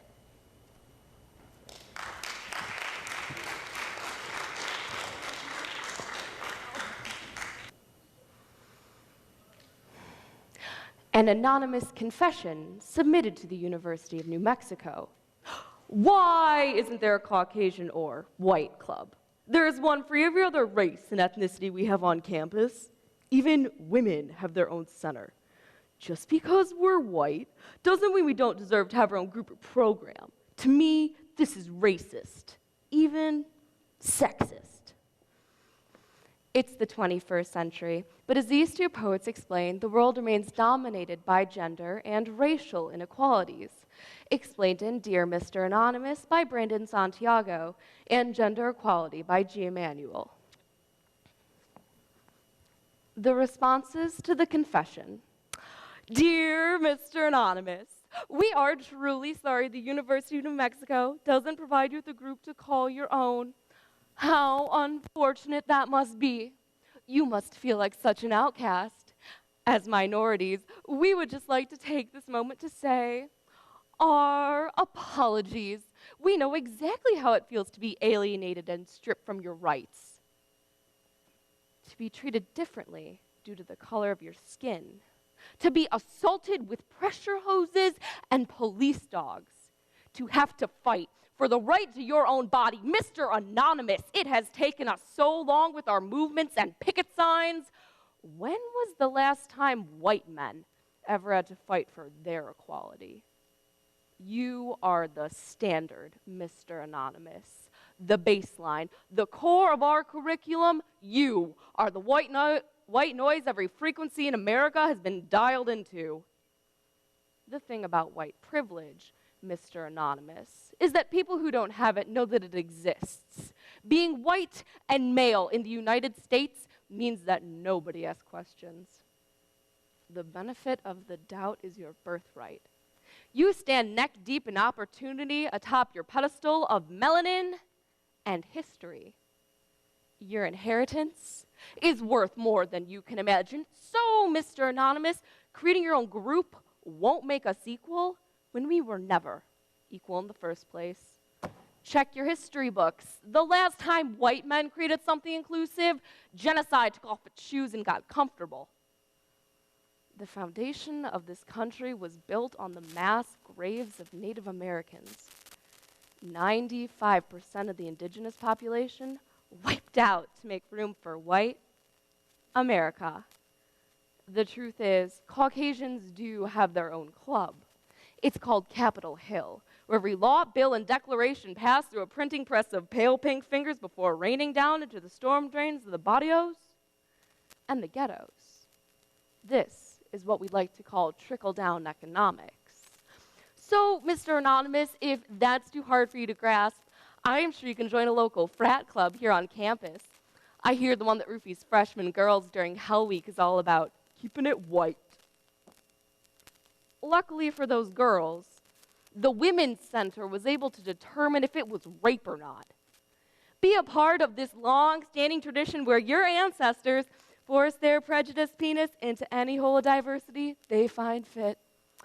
We get it. You must feel so left out. I know it must be hard to fathom how anyone could possibly have it worse than you do. Dear Mr. Anonymous, the odds say we won't make it to graduation, that our women are more likely to have abortions than diplomas, that our men are more likely to be convicts than leaders. After all this time, this is still the face of poverty. Mr. Anonymous, you need to open your eyes. Dear Mr. Anonymous, I am denied the right to marry the man I love. And my children, if I'm ever allowed to have them, will be victims of the system. Don't let your inheritance be one of ignorance. And so, Mr. Anonymous, there is no need to feel left out or unimportant. The first step in achieving equality for us all is realizing that our system is rigged. Our nation's equilibrium is broken, unbalanced. But you have the power to recognize us as allies. You can raise us up just as easily as you could bring us down. We encourage you to move forward with us. Walk in our shoes. Be an outcast, an underdog, a revolutionary. To learn what it means to fight for what so many are entitled to. We cordially invite you to join us. There is plenty of room for us all. I have traveled far, but where have I reached? I have adapted to roles that have changed like the tides of the sea. I have given everything to you, and you take all from me, yet won't give me what is due to me, won't place me where I am meant to be. Not just you, but all of humanity. Even when I was a child, it was instilled in me with dolls and delicate toys that evoked femininity, subordination, inferiority. As I grew older, I saw your dominance enforced by society with labels placed on me. when I am scantily clad. If I'm with more than one man, and God forbid that my children have more than one dad, fear of being labeled to keep me in line. Your dominance is in every institution, except the home. Here, suddenly, I know what's best. Even if you are there, you are marginal. So every day, I come home, cook, wash, iron, clean up everyone else's messes. Life has become some plantation where I'm supposed to be the house slave. At the end of the day, I am tired as hell. But somehow, I should still be sexually available to you, so that you may plant your seed that I will bear again and again, building nations that you will rule. Nations that will disregard me like you did, like how you still do. So don't be offended when I acknowledge that this injustice isn't only in my home, but the Lord's as well. You preach that God gave Adam's rib to Eve, and then said in Genesis 3:16 that you should be the one to rule over me. But don't interpret this with love and guidance, which is the way that God rules over all of his children, but with dominance and aggression, treating me as if I am some mere possession when I am so much more. Your other half is me. Spiritually broken, we can't fulfill our true purpose or what we are meant to be until both man and woman are able to stand abreast as two bodies, two minds, one soul.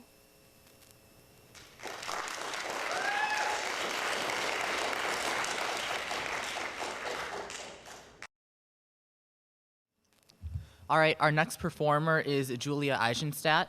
She is in Informative 9-10, so a category just for 9th and 10th graders. She made it to the state competition this year and was a semifinalist. Her topic is public art. At the very beginning of the year, my art class went on a field trip. I was excited. Who doesn't love a field trip? I assumed that since it was art class, we were going to a museum. Only when we arrived, we weren't at a museum after all. We were in a city, and we simply looked at the art that's around us all the time. The murals, statues, paintings, and sculptures, they were everywhere, but so easily overlooked. Some people think that in order to see art, we need to go to a museum, but the truth is, we don't. If we pay attention, we will see art around us all the time. Today, we will define the concept of public art, travel through the 20th and 21st centuries to see how and why public art has evolved. And finally, we will explore some benefits of public art. Public art is art that is in public places and is freely accessible to all. It's art that's in parks, on the streets, and not hidden behind the walls of a museum. From what started as cave paintings has grown to monuments, like the St. Louis Arch and the Statue of Liberty. Public art has become an important part of cities everywhere. Some have even become the landmark of their city. For example, whenever I think of Chicago, I automatically picture the Bean, or Cloud Gate, a sculpture in Chicago's Millennium Park. Public art has been around for almost as long as humans themselves, but it really took shape during the 20th and 21st centuries. At the end of the 1800s, urban planning was on the rise, and in 1872, a group of concerned Philadelphia citizens formed the Fairmount Park Art Association, now called the Association for Public Art. It is the first nonprofit organization dedicated to public art and urban planning in the country. Due to the wars going on during this time, in the 1930s and 40s, public art mostly memorialized wars and were monuments to our nation's heroes. In 1941, one of America's most popular monuments opened to the public. Mount Rushmore in South Dakota's Black Hills National Forest attracts more than 3 million people every year, making it perhaps one of the most visited pieces of public art in the world. It wasn't until the 1960s when public art was actually for the sake of art. In 1968, a sculpture by Isamu Noguchi called the Red Cube was installed in New York City. The Red Cube contrasts with the typical black and gray rectangular buildings, not just because of its color, but because it balances on one corner rather than being solidly placed like the buildings around it. This is a version of public art created to take an ordinary space and make it special, just by adding a little color. Like most things, art can be very subjective, especially when placed in public areas where everyone can see. This can create some touchy situations. For example, in 1981, a sculpture was installed in New York City's Federal Plaza, created by Richard Serra. It was called the Tilted Arc and was a giant steel wall, 12 feet tall and 120 feet long. From the start, the sculpture received harsh criticism. Eventually, a court order was obtained and the Tilted Arc was taken to a junkyard. The decisions involving the Tilted Arc sparked questions about public art, including the government's role, the artist's rights to his work, and the role of the public in determining the value of the art. These topics remain controversial today. Also, during the 1980s, many cities established public art committees and programs to engage art artists with their communities. One example is the City of Philadelphia Mural Arts Program. Designed in 1984 as part of the city's anti-graffiti effort, muralist Jane Golden convinced graffiti artists to change their graffiti into meaningful murals that made a positive difference in their neighborhood. 3,600 murals have been created and have become a significant part of the urban landscape. Another public art program, called the Heidelberg Project, is located in Detroit and uses abandoned homes and recycled everyday items to transform an abandoned neighborhood into an outdoor art environment. The project began in 1986 as the work of Detroit artist Tyree Guyton, who sought to create symbolic artwork aimed at telling stories about issues in society.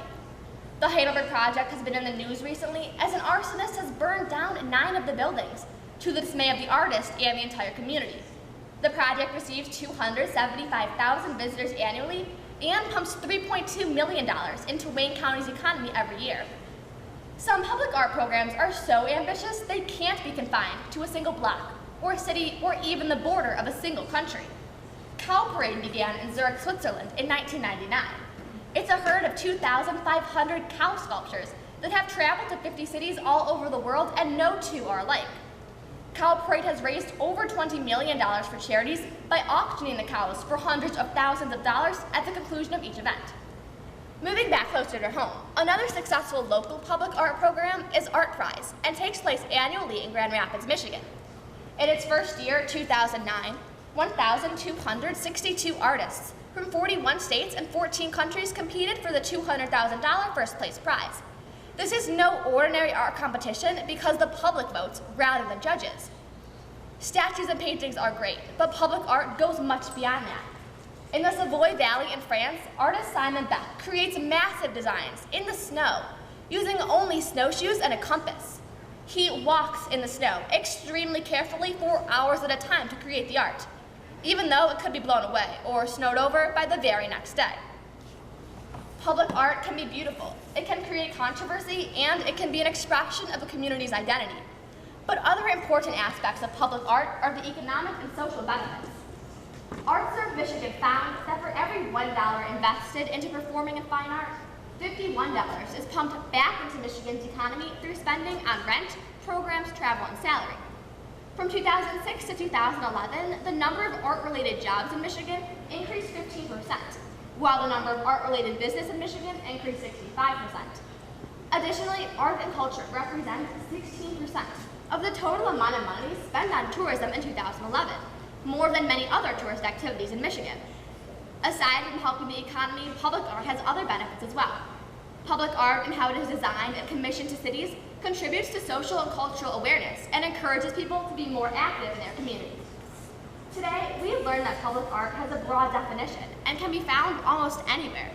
We have traveled through the 20th and 21st centuries to see that public art adds beauty to cities and defines a community's identity. It can create controversy or be an expression of pressing social issues. And finally, we have seen that public art can not only expand our individual horizons, but can significantly improve the economy while encouraging community involvement. So the next time you take a trip, whether you are traveling through Michigan or around the world, remember that art is not just in museums, but all around you. A whole world of art can be found practically right outside your door.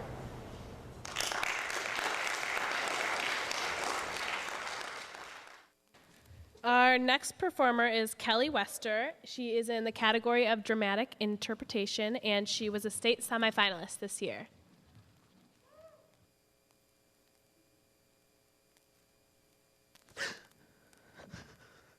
Who's there? I'm warning you. I got a sharp blade in my hand. So if you're thinking of trying anything, then you better...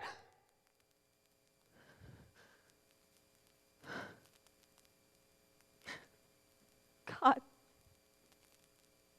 It's just some kid.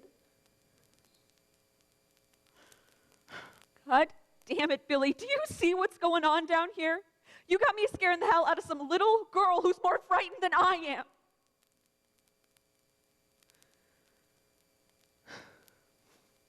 Look, I don't mean to yell, but everything is just such a friggin' mess. I'm a mess. Mom and Dad are a mess, and everything's just turned to crap, and I don't know what to do, so you're just gonna have to put up with it, okay?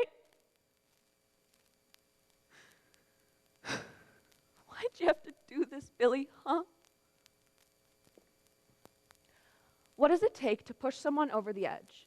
Eve, a 16-year-old girl, has recently run away from home and taken refuge in the darkened corner of a deserted subway station, one not far from the edge of the platform where Billy, her 18-year-old brother, chose to leave this world, and where she will soon struggle to find the reasons not to follow him. Push by George Cameron Grant. I remember the exact moment you told me. Thanksgiving morning in front of the TV, just before the parade came on. I knew you'd been holding something in, but I never would have guessed. My big brother in love? I was so happy for you, Billy. You have to believe that. And well, I never seen you so excited, but I also knew you well enough to know that all that time you were talking, something was wrong. And that's when you said the name that changed everything. Javier? Look, I know you kept talking after that, but it had to be at least 10 minutes before I could hear what you were saying, because all I could do was keep repeating that name over and over in my head, thinking maybe it would change to Jessica, Juanita, Joanna, anything, but Billy, I've never been closer to anyone in my entire life. So how come I never realized this, never suspected it? Not even for a second. I mean, it's not like you didn't go out with girls, so how come all those times you tell me about your dates, I never realized what was missing in your eyes? Was what I saw at the moment you said Javier. Could it be you never knew yourself? Maybe you did, but you just kept denying it till you found the one person you couldn't deny? Or maybe you knew, but you just didn't say anything because you knew what everyone's reactions would be.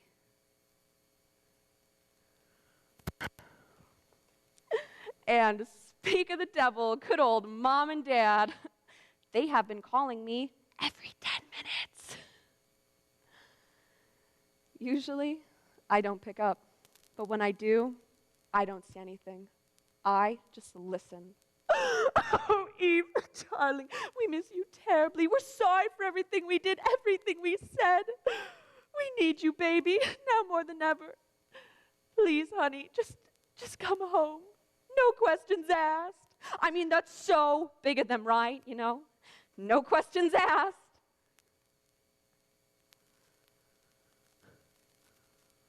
But what about my questions? Like, how do you spit in your own son's face when he tells you he's in love? I mean, granted, Billy, Thanksgiving dinner, not the best time to break the news, but how do you just throw him to the curb without a change of clothes, tell him not to bother coming back because the locks will be changed, and then actually change the locks?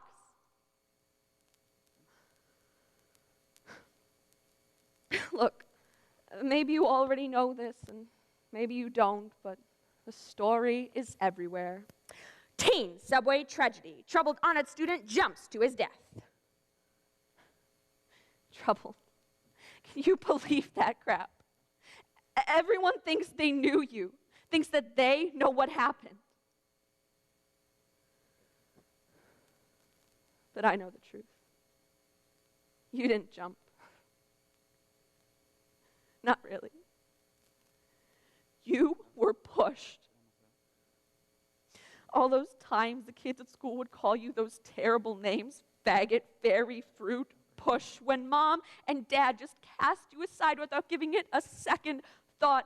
Push, or when Javier decided that this whole thing was just too much for him to handle, and it was just a short fling, right? Push. Just another set of hands pushing you to this spot. And onto those tracks. Look, I mean, I get it, but damn it, Billy, why didn't you come to me first? You were always the one I went to whenever I needed anything. All those times I'd fight with Mom and Dad. When Tommy Albafoba asked Noreen Corcoran to the dance instead of me. Or that one time when Sam McKiernan called me a moon-faced freak, and you just sat me down and looked into my swollen eyes and told me that the moon was created by God to give people something beautiful to see during the night. And if Sam couldn't realize that, then his head was harder than the lifeless rock the moon was made out of.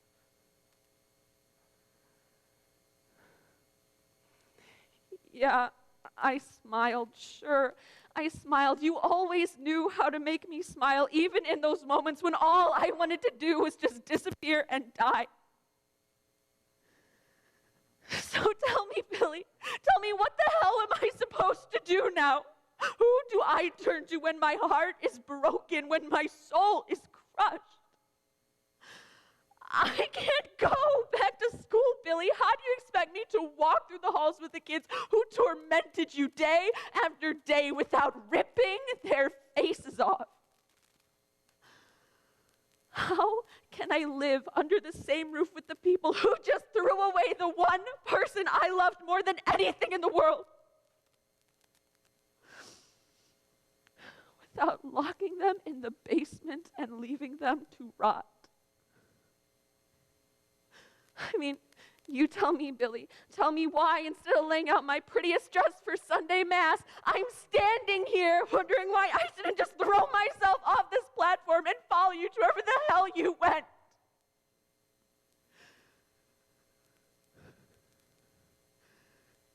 You were always enough for me.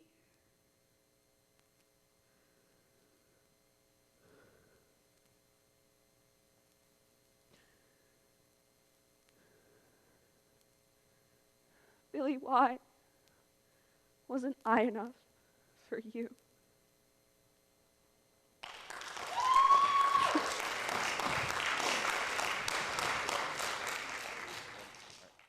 Our next performer will be Michael Russo.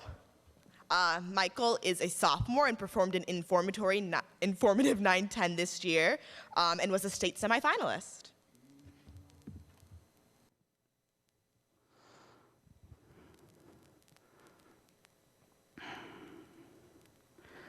In 2009, Disney and Pixar again joined forces to create a masterpiece of film, Ratatouille. For those of you who haven't seen it, it follows Remy, a rat who dreams of becoming a chef, and Linguini, a garbage boy who dreams of becoming successful in anything. The two joined together to form a powerful cooking duo in charge of a prestigious French restaurant. Eventually, they must cook for harsh critic Anton Ego. They serve him ratatouille, which is traditionally a peasant dish. Ego is reminded of his childhood and gives the restaurant a 5-star rating. Like Ego, there is always that piece of us that returns back to the homemade comfort of our favorite foods, preferably prepared by mom. The idea of comfort food is more than just an idea. It affects us both physiologically and psychologically. In order to better understand this gastronomical and cultural phenomenon today, we will first take a look at why comfort foods comfort us. Next, we will explore some comfort foods consumed in America and around the world, before finally examining some other ways in which we can comfort ourselves. Believe it or not, there's an actual science behind why we love and crave certain foods. A study conducted by Brian Wansink, PhD, professor of consumer behavior and nutritional science, shows that comfort foods are actually artifacts from our past. Triggered by the memories of people or events, our brains release happy thoughts after eating these foods. We all have memories of happier times, and by consuming foods that remind us of those times, we symbolically consume that past happiness. So when you have a craving for apple pie, you really have fond memories associated with that food, which make you want to eat it, such as going to grandma's house.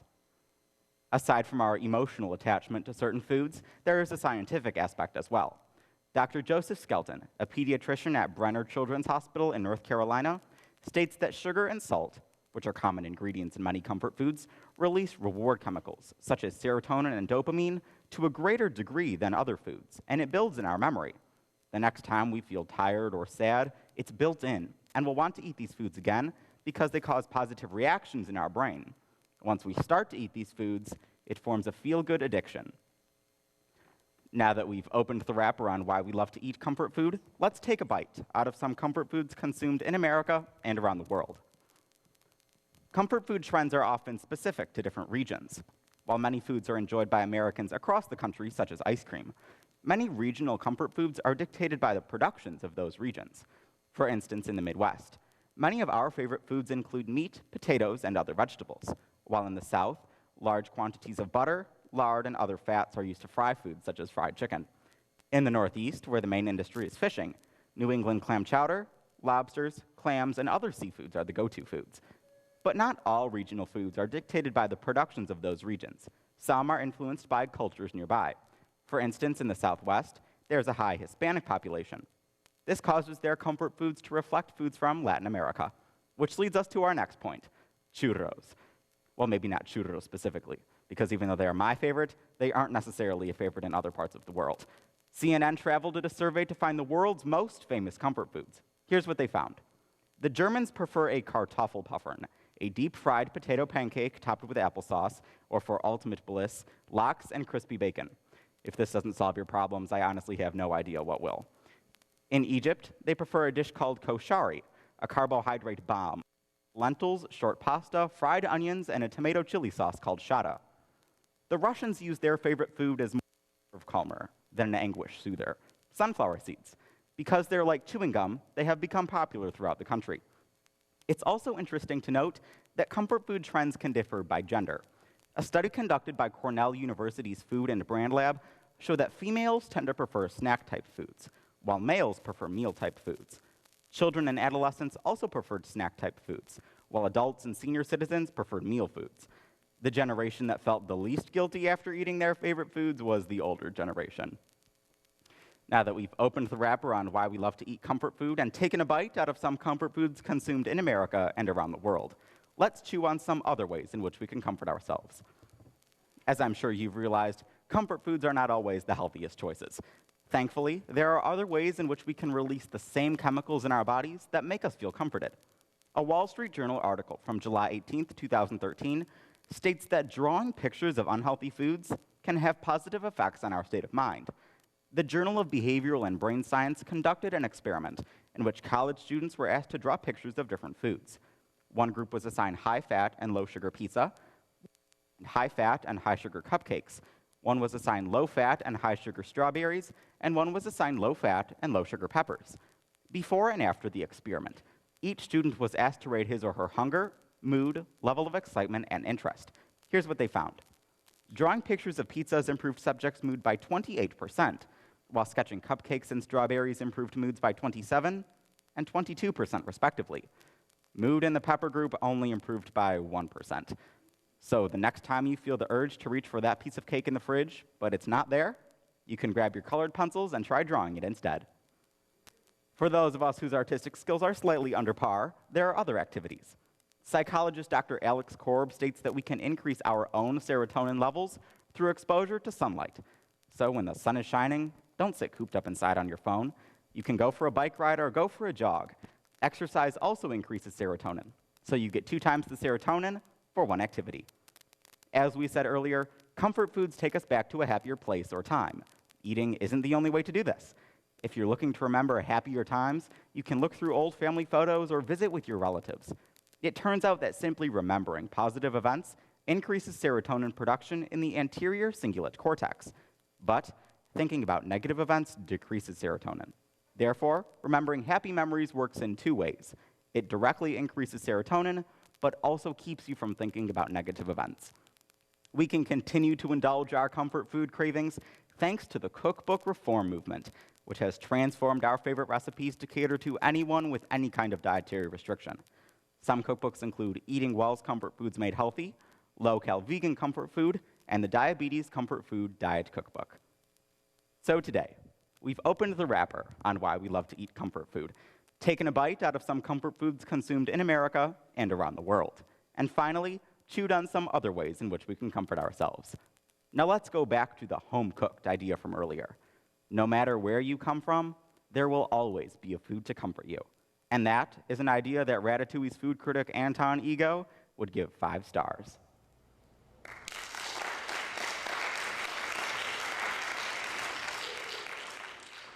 Our next performance is going to be a duo by, it's Coraline, if you've seen the movie or the book or whatever. Izzy Abbo and Tori Savage, they're both juniors, and they were on our states team this year.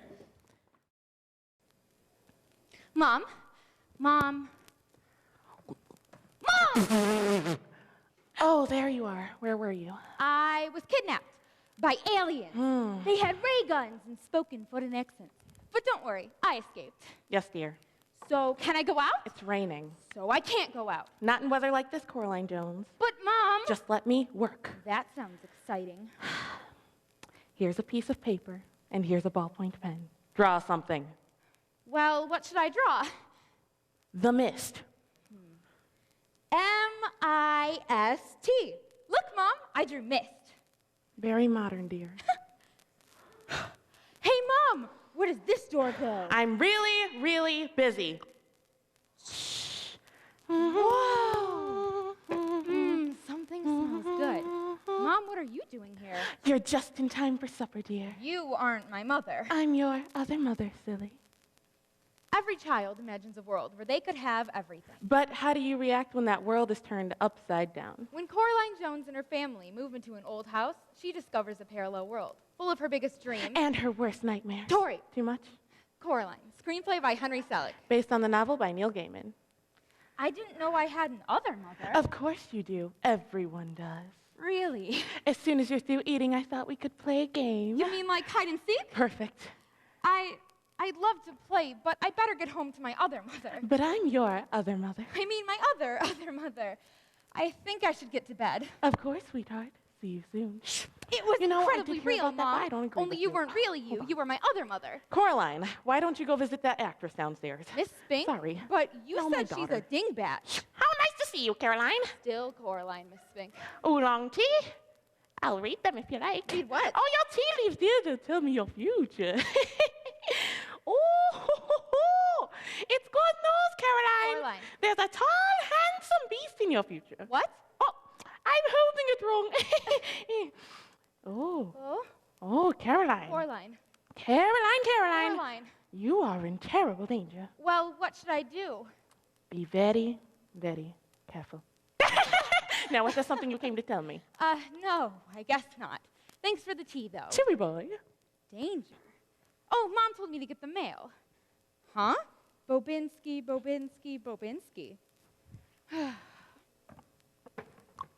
Hello? Little girl. Oh, I brought this for you. I think our mail got mixed up. Very clever, using this mix-up to sneak my home and pick at Mishkas. Mishkas? My mice. I am the amazing Bobinsky. But you can call me Mr. B, because amazing, I already know that I am. Oh, sorry. I'm Coraline Jones. Oh, you see, Caroline. Coraline. Mishkas asked me to give you a message. The mice? They are saying, do not go through little door. Do you know such thing? The one behind the wall? So sorry, is nothing. Sometimes Mishkas are a little mixed up.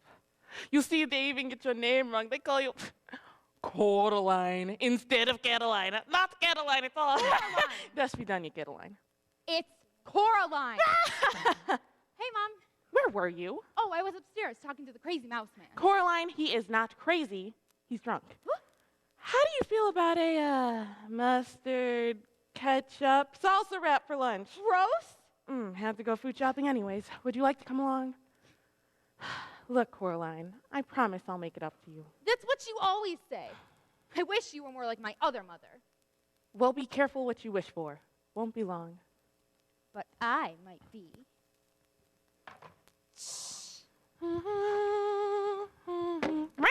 Oh, you must be the other cat. No, I'm not the other anything. I'm me. How can you talk? I just can. Cats don't talk at home. No. Nope. Meow! How did you get here? I've been coming here for a while. She hates cats and tries to keep me out, but she can't, of course. The other mother hates cats. You probably think this world is a dream come true, but you're wrong. But what do you mean? You do like it here, don't you, Coraline? Uh-huh. You could stay here forever if you'd like. Really? Sure. We'll play games and I'll cook my favorite meals. What? Your favorite meals. I'm going to bed right now. Bed? Yeah, I'm really, really tired. I just need to sleep on things. Darling, I'd be happy to tuck you in.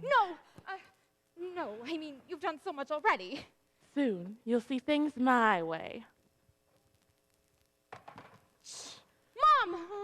Oh, God, I'm still here? And what do you think you're doing? I'm getting out of here. That's what I'm... Shouldn't the old well be there? Nothing out here. She only made what she knew would impress you. But why does she want me? She wants something to love. Something that isn't her. Or maybe she just loves something to eat. That's ridiculous. Mothers don't eat daughters. I don't know. How do you taste? I want to be with my real mom. I want you to let me go. Is that any way to talk to your mother? You aren't my mother. Apologize at once, Coraline. No. I'll give you till the count of 3. 1, 2, 3! What are you doing? That hurts! You may come out when you learn to be a loving daughter. Who's there? Hush and shush, for the Belda may be listening. You mean the other mother? Who are you? Why are you all here? The Beldam. She spied on our lives and saw that we weren't happy. So she lured us away with games to play, yet we still wanted more. She said that she loved us, yet she locked us in here and ate up our lives. Well, she can't keep me in the dark if she wants to win my life. Beating her is my only chance. Perhaps, miss, you could find our eyes. She's hidden them. Find our eyes, mistress, and our soul shall be freed. I'll try. Coraline? Coraline, is that you? How dare you disobey your mother? Coraline! I'm home. Anybody here? Hello? Real Mom? I missed you so much. You'll never... Mom? He's taken her! Help! What? Your mother has vanished? All right, darling, it's all right. All right, then. I know just what you need. How is 100-year-old candy going to help? Oh. Ah! Here you go, sweetie. What's it for? Well, it's good for bad things sometimes. Or was it lost things? No, it's bad things. Lost things. One thing to do. Coraline. Mom? Coraline, is that you? Mom! Darling, why would you ever run away from me? Where is my mother? Gosh, I have no idea where your old mother is. Perhaps she's grown bored of you and run away to France. She wasn't bored of me. You stole her. Let's not be difficult now, Coraline. Have a seat, won't you? Why don't we play a game? I know you like them. Everybody likes games. Uh-huh. What kind of game would it be? An exploring game, a finding things game. And what is it you'd be finding, Coraline? My real mother. Too easy. And the eyes of the ghost children. What if you lose this game? If I lose, I'll stay here with you forever and let you love me. And if you somehow win this game? Then you let me go. You let everyone go. My real mother, the dead children, everyone you've trapped here. Deal. Not until you give me a clue. All right. In one of the wonders I've made just for you, the ghost eyes are lost in plain sight. What does she mean, wonder? Oh! It's good for bad things sometimes. Or was it lost things? Oh! The ghost eyes! Mm-hmm. No! No! Please? Okay. Hurry on, girl. Her web is unwinding. I'm heading inside. I still have to find my mom. Ah, you've come back. You know I love you. You have a very funny way of showing it. So where are they, the ghost eyes? Hold on. We aren't finished yet, are we? No, I suppose not. After all, you still need to find your old mother, don't you? I already know where you've hidden her. Well, produce her. She's behind that door. Ah, she is she? Go on, open it. She'll be there all right. You're wrong, Coraline. She's not there. Now you have to stay here with me forever. No, I don't! No, you horrible cheating girl! No! Please, shut! No, don't leave me. I'll die without you! Coraline, I'm home. Mom, you know when you said be careful what you wish for? Mm-hmm. You were right. Thanks. You're welcome.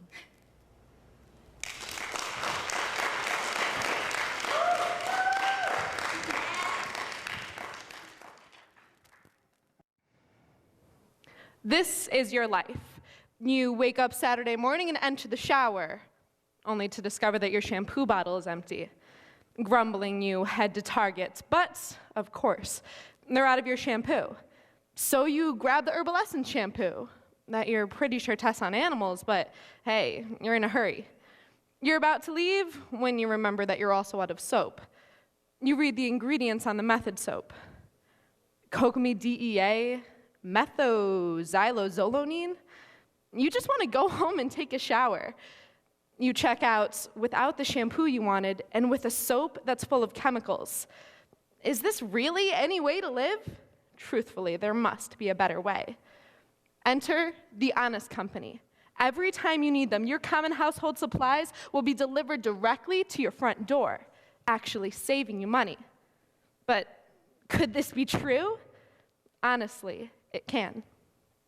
Today, we'll scrub deep into the history of the Honest Company, reveal the variety and effectiveness of their refreshing products, wash away any competition, and finally, make it crystal clear how Honest contributes to making a greener earth. It all started with Hollywood star Jessica Alba. But in 2011, this busy new mother of two was fed up. She was spending countless hours researching products and then driving around from store to store, only to discover that the products were harmful or ineffective. She wondered, where is that one safe quality company? Turns out there wasn't one. So she partnered up with Christopher Gavigan, the author of Healthy Child, Healthy World, and together they found willing investors and the best formulation experts and market veterans. The goal, to improve on the products that we use every day and to deliver them to our door for less money than we would spend going to the store. And in January of 2012, the Honest Company was born.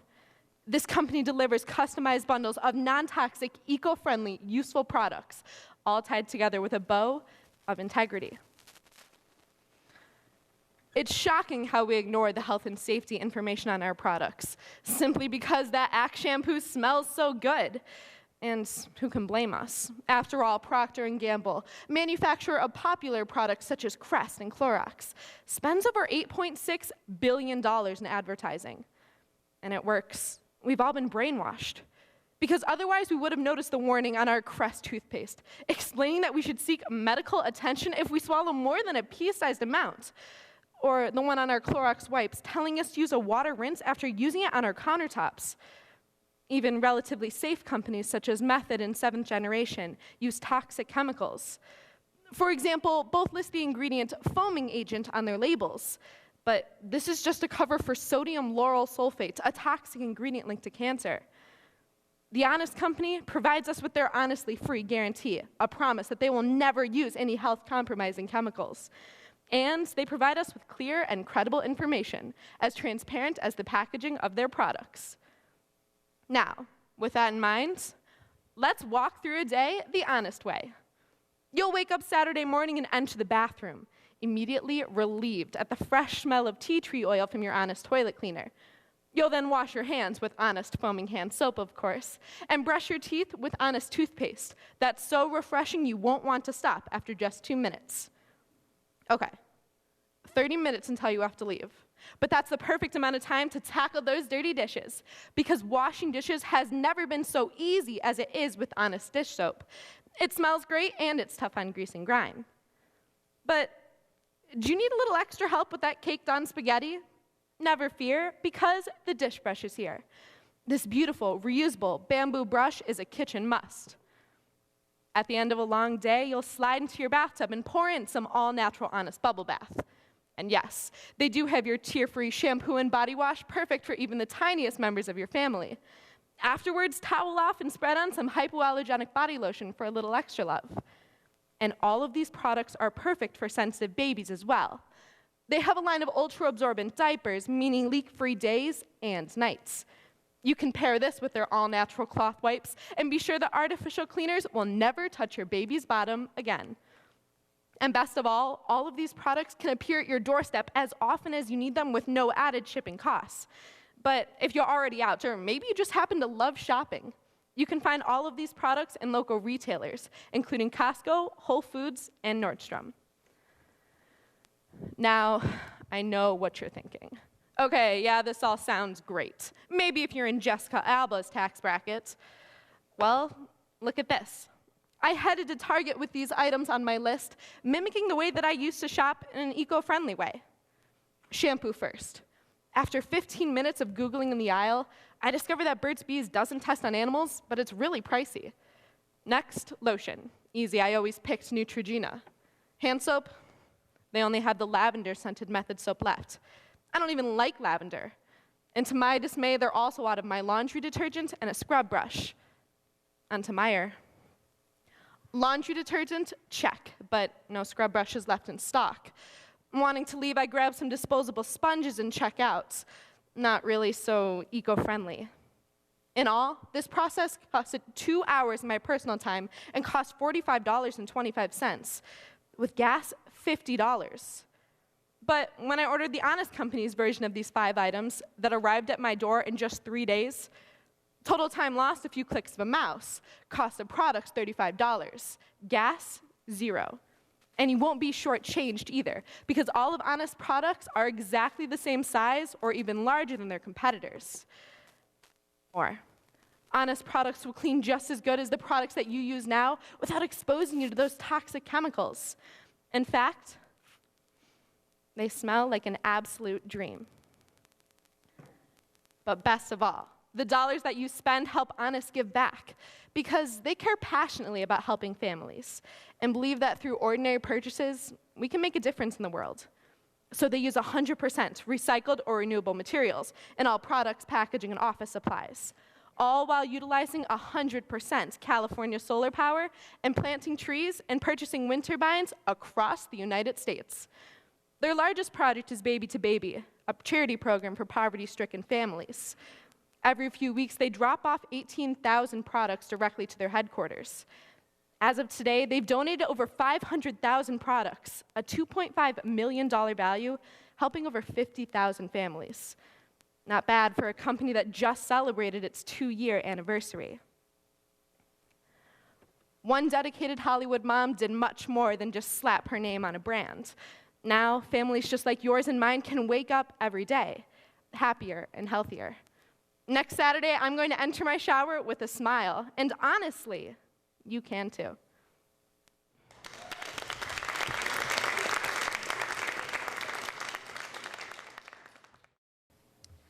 Up next, we have Rachel Sabin. She is a junior this year. She was in Info Open. She made the States team. Her highest placement at an invitational was first. Her highest placement at States was third. Rachel Sabin.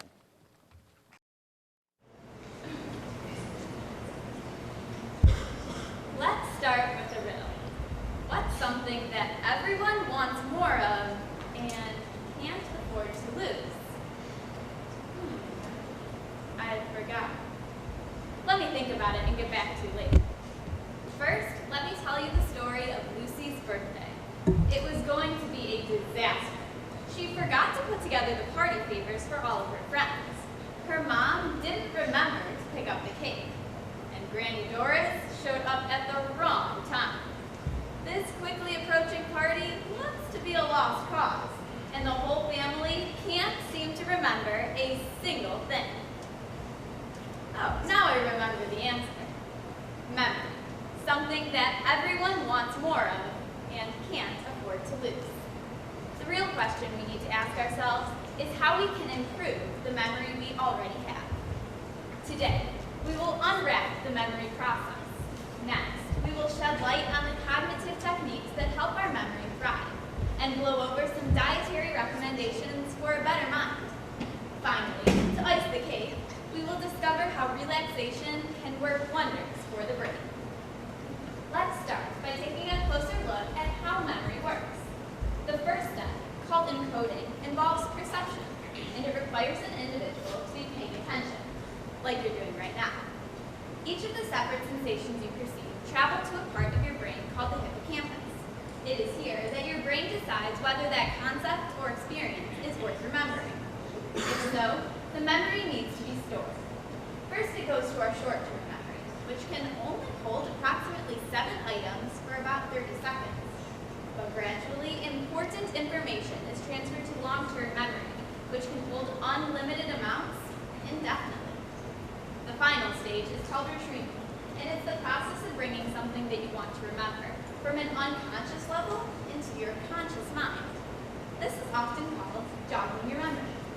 To remember well, the encoding, storing, and retrieval steps all need to work properly and in sync with each other. Back to Lucy. She was under pressure to put together party favors for all of her friends before they arrived. If she hadn't had such a lazy week, she may have remembered. Part of improving your memory is keeping your brain constantly active. Evidence suggests that doing things that work the mind may delay or prevent memory loss. The experts suggest learning something new, pick up a musical instrument, or study a new language. Adults who practice an activity diligently will show improved memory when it comes to details. Some people try doing puzzles such as Sudoku, crosswords, or riddles. Maybe read a section of the newspaper that you normally skip, or take alternate routes when driving. Another option that is becoming increasingly popular is online brain training. Apps on your phone such as Lumosity, used by 40 million people around the world, allow you to play a wide variety of games designed by neuroscientists to help keep your brain agile and improve cognitive function. Its creators claim that 97% of users improve memory in just 10 hours of playing. With such short notice, Lucy's best bet is to put together a treat for each of her friends, composed of Sudoku, crosswords, and riddles. Not what her friends expected, but memorable nonetheless. The memory problems didn't stop with the party favors. Lucy's mom failed to pick up a cake for the quickly approaching party. With such little time left, she will have to be creative and whip up an alternative snack for the guests. When it comes to food, many scientists believe that certain vitamins, fruits, and grains can improve memory. For example, vitamin E may help protect nerve cells from harmful free radicals. Foods with high amounts of vitamin E include sunflower seeds, hazelnuts, almonds, peanuts, and avocado. Omega-3 fatty acids are critical for normal functioning of your neurons. These are usually found in fish. In fact, a study done at Harvard's Medical School found that people with low levels of omega-3s had brains that appeared to be a full 2 years older on MRI scans. Next, some scientists believe that folate can lower levels of homocysteine, a potential killer of nerve cells in the brain. So try eating greens like kale and broccoli. Finally, berries and whole grains can improve memory by helping to preserve the brain's natural mechanism of getting rid of toxic proteins associated with memory loss. With no time to spare, it looks to me like Lucy's mom will be putting together a fruit bowl and veggie tray. Once again, these guests are sure in for a surprise. At this rate, the party will be unforgettable. Ironically, some of the most interesting ways to perk up our memory actually require us to slow down. Granny Doris, who forgot the time of the party, was most likely just not paying attention when she read the invitation. Multitasking reduces our ability to focus, making it more difficult to recall things later on. Studies show that it takes 8 seconds to fully commit a piece of information to memory. So concentrating on the task at hand is crucial. Next, be sure to get a sufficient amount of sleep each night. Researchers have discovered that losing half a night's rest, 3 or 4 hours, on just one evening can erode memory. Most importantly, stop trying to remember everything. It may seem contradictory, but the ability to forget is essential to remembering the things that actually matter. It's important to acknowledge that forgetting is physiologically normal. In fact, we're programmed to forget. Forgetting provides the opportunity to mold new memories, learn, forget, and make progress. So relax and focus on the most meaningful things in life, like birthdays.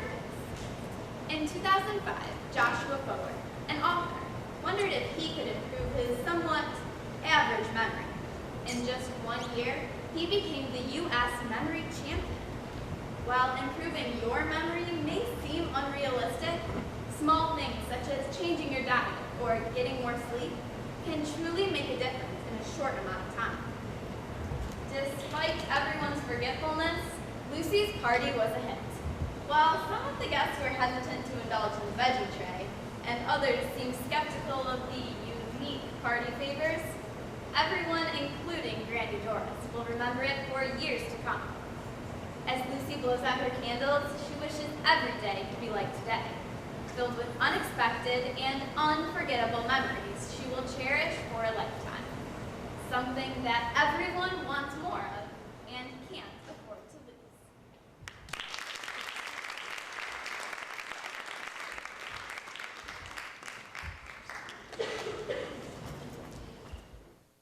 Okay, our next speaker is going to be Josh Inwald, and he's a state captain on our team this year. He's a team captain. After a very successful invitational season, he ended up with 4th in the state. He's in the category of Extemporaneous, and today he's going to be speaking on Russia and Vladimir Putin. Good, Josh. Russia has always viewed itself as something of an outsider when it comes to wider European affairs. During the 18th and 19th centuries, Russia clearly played second fiddle to the larger continental powers of the United Kingdom, France, and Germany. During the 20th century, even despite World War I, World War II, and the Cold War, Russia was still not taken seriously on a global stage, especially in comparison to the United States and its Western allies. However, Vladimir Putin, the current president of Russia, seems intent on changing this picture for the country going forward. And this brings us to the thrust of today's question, which reads, what can be done to rein in Vladimir Putin and the country of Russia specifically on an international stage? My response to today's question is that a variety of measures, both political and diplomatic, must be utilized in order to ensure that the Russian conflict, which is currently limited to Ukraine, does not spread into the rest of Eastern Europe. We will explore this complex thesis by examining 3 main trains of thought today. First, we should look at how it is absolutely essential to diffuse the tensions currently in Ukraine. Second, we'll explore how the West could gain a valuable ally against Russia by bringing in the country of China, which is currently unaligned to either side. And finally, we'll explore how it is completely necessary for the United States and others to impose economic sanctions on Russia and encourage diplomatic and political pressure from within the country itself. Let's begin by exploring why it is absolutely vital to ensure that tensions in Ukraine, currently the hotbed of activity in Eastern Europe, comes to a minimum. According to Steve Osmond, a professor of European history from Harvard University, Russia has a somewhat historic right to meddle in the affairs of Eastern Europe and Ukraine specifically, and these tensions date all the way back to the early 1800s. Specifically, the Crimean War in 1856 gave Russia the pretext nowadays to invade the Crimean Peninsula and eventually annex it, as we have seen in recent months. However, Vladimir Putin has not stopped with just the Crimean Peninsula. He is continuing to encourage dissension and tensions within the rest of Ukraine, specifically in the eastern half of the country, which may now even secede from the western half, centered in Kiev, the capital. This is dangerous for Ukraine because it wants to be a Western European power. It wants to join the European Union, but because of the affairs and the meddling aspects of Russia, it is completely blocking Ukraine from going on the path that it wants to. Diffusing tensions in Ukraine would not only help limit the activity of Russia on an international stage, but it would also give Ukraine the opportunity that it needs to become a westernized nation.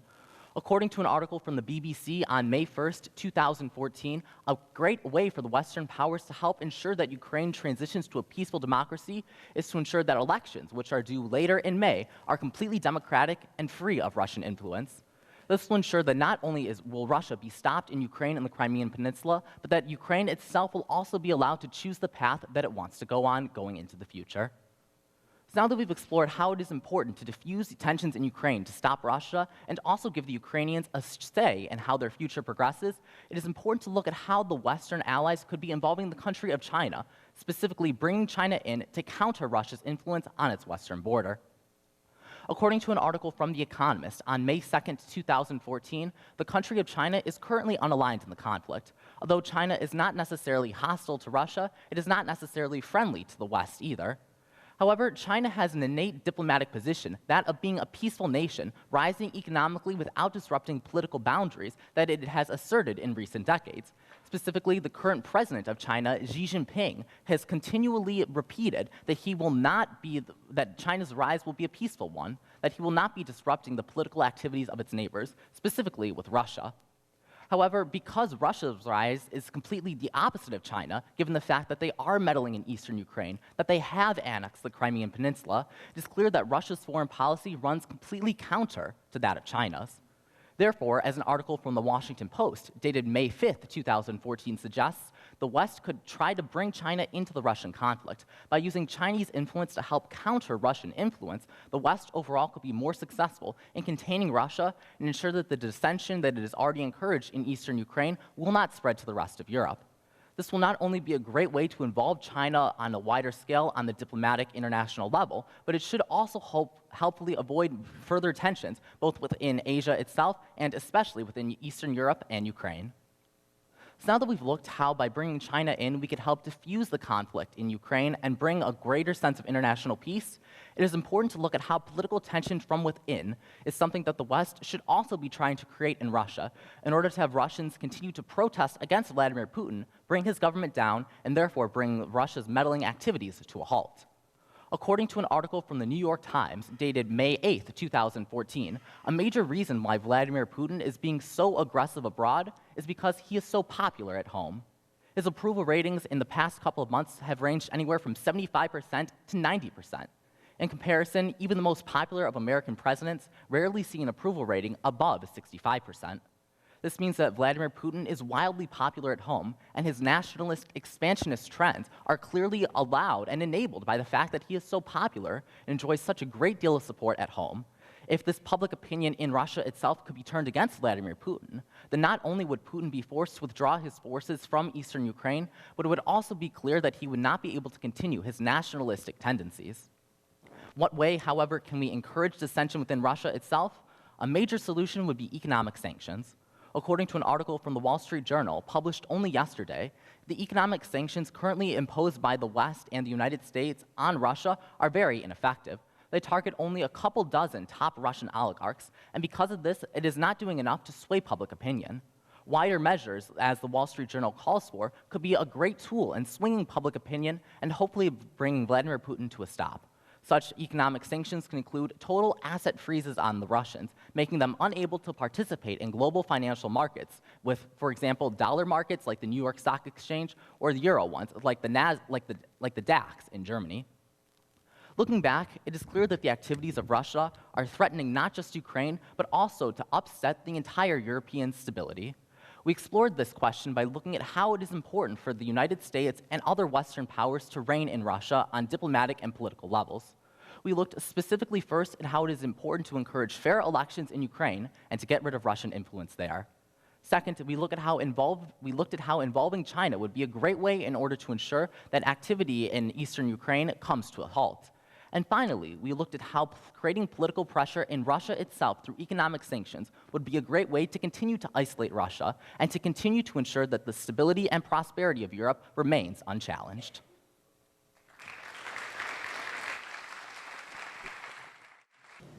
All right, our next performers are in a multiple together. They're doing Alice in Wonderland. The junior directors are Shelby Junie and Charlie Cannell, and the senior director is Allie Silverman, who's also a captain this year. And they were state finalists and ended up placing 4th at the state, which is amazing. So give it up for them.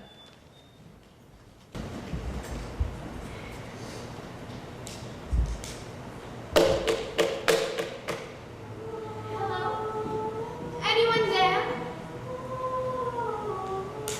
Drink me. What if it's poison? How can it hurt me if I'm dreaming? There is a place like no place on earth. A land full of wonder, mystery, and danger. Some say to survive it, you have to be as mad as a hatter. Which luckily, I am. On her journey to self-discovery, Alice's perception of sanity is redefined by the expectation of some oddly familiar friends. Alice. In Wonderland. Screenplay by Linda Wolverton. Inspired by Alice's Adventures in Wonderland and Through the Looking Glass by Lewis Carroll.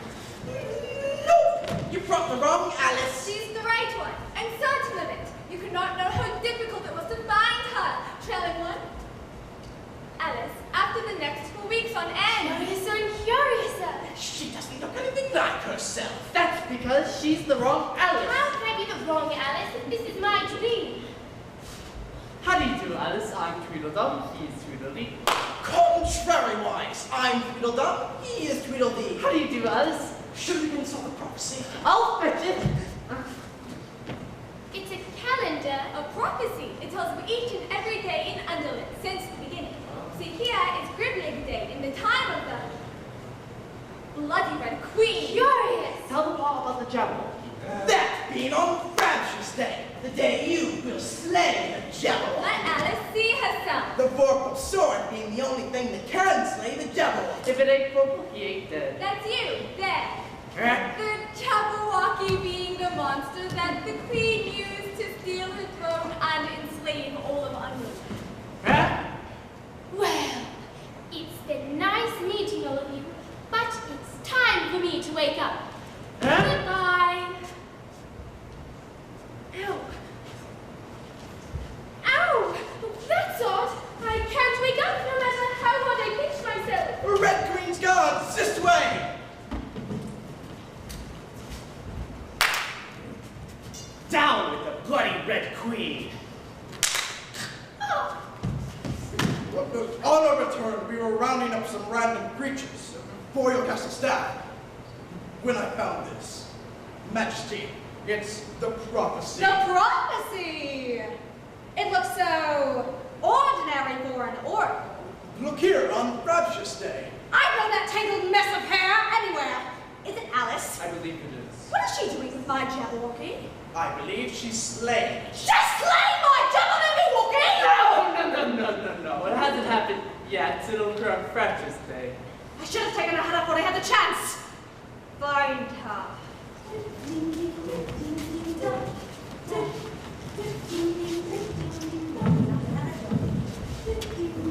I must be going mad. And you should feel right at home. We're all mad here. I've never seen a cat smile before. I sleep all day and carouse all night. Why wouldn't I be smiling?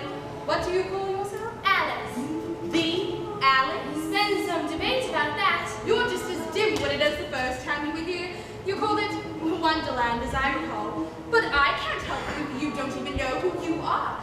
You'd best be on your way. Would you at least show me the way out of this place? If you are the Alice, the only way out is to slay the Jabberwocky. Do you think I'm the Alice? Not hardly. But you should talk to the Head and the Hatter about that. They're the ones to help you. I'll take you there. Over here. Will you stop doing that? The Red Queen's guards are everywhere. I'd like to keep my head if you don't mind. Here we are. It's you! No, it's not. It's the wrong Alice. It's absolutely Alice. I'd know him anywhere. You join us for tea? You're terribly late, you know. Naughty. You're not the same as you were before. You used to be far more muchier. You've lost your muchiness. Have we met? Which was brillig, and the slimy toes did gyre and gimble in the way. Sorry, what was that? What was what? Now that I've brought you Alice, you can't say I've done nothing for the cause. Yes, Thank you for the heroic effort. But we'll take the rest of the revolution from I here. want you to know right off I'm not slaying anything. There must be another way for me to get back to where I came from. No, it won't. It's slay the Jabberwocky with only the vocal sword at grilling on the fractious day. Red Knights!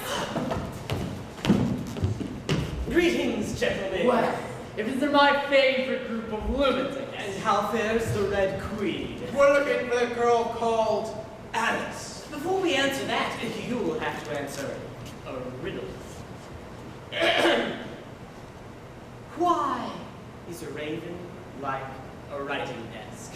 That's a good one. Have you seen her? If you're hiding enemy of the Red Queen, you'll lose your head. Already lost them. Your own man. You're safe now. Your carriage, mademoiselle. Tell me what the Red Queen has done. It's not a pretty story. Tell me anyway. White fell to red. It was here, in the Tolji Wood. The Red Queen's knights captured the source, so there was nothing to stop the Jabberwocky. Well, people tried to escape, but the Jabberwock does his work. Rending, tearing, burning. The massacre was terrible. And the White Queen? She's in exile in Marmoria, waiting for a champion to slay the Jabberwocky and return her crown. Where we're headed now.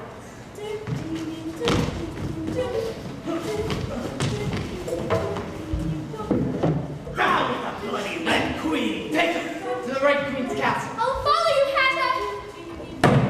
Where is Alice? I've been considering words that start with the letter M. Moron, mutiny, murder, malice. We're looking for an A word now. Where is Alice? I wouldn't know. What if I took off your head? Would you know then?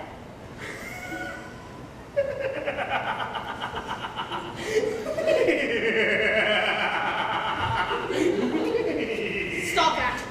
Lost my muchness, have I? And what is this? It's a who? Your Majesty, this is, from Umbridge. From Umbridge? Yes, Your Majesty. I came here to escape the White Queen. Yes, she's so dreadfully cheery.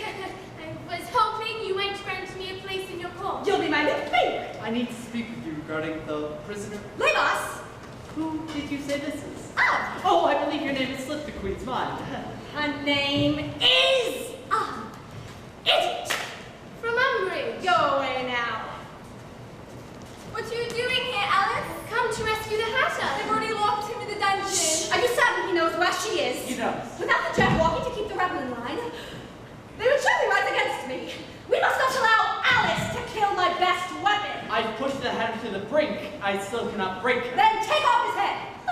We'll see if he talks then. They're going to kill the Hatter. We'll fight them. Would you take me to him? It's not that easy to just stroll into the dungeon. My little lily white lint dish rag of a sister. Why did they draw her, not me? I cannot fathom it.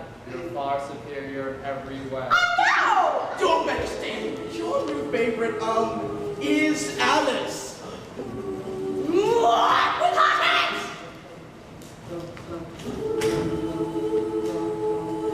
What should I wear to my execution, do you think? We're going to get you out before that. Why is a raven like a writing desk? Have I gone bad? I'm afraid so. You're entirely bonkers. But I'll tell you a secret.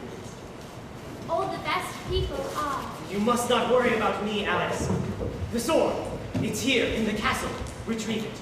Return it to the White Queen in Marmoria. Where do they keep it? The rabbit will take it. Wow. Come in. Where's the sword?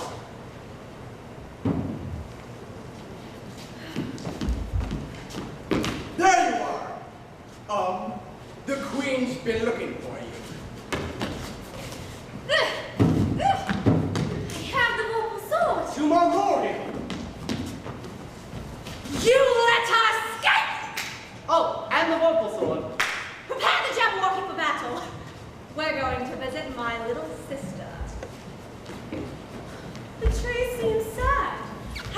speaking to them lately? Yes, Your Majesty. Perhaps a bit more kindly. Welcome to Memorial. Your Highness, this is Ellen. I have something that belongs to you. You have our deepest gratitude. The vorpal sword is home again. The armor is complete. Now I await my new champion. My sister, tell me, how does she seem to you? She's completely mad! She wasn't always that way. You can't imagine the things that go on in that place. Yes, actually I can. But when a champion steps forth to slay the Jabberwock, the people will rise against it. Prophecy says that I will slay the Jabberwock. Alice, you cannot live your life to please others. The choice must be yours. Because when you step out to slay that creature, you will step out alone. Nothing was ever accomplished with tears. Cheshire, I need your help. I don't know what to do. I can't help you if you don't even know who you are. I thought we settled this. I'm Alice, but not that one. How do you know? You said so yourself. I said you were not hardly Alice. But you're much more her now. In fact, you're almost Alice. I am Alice. Alice at last.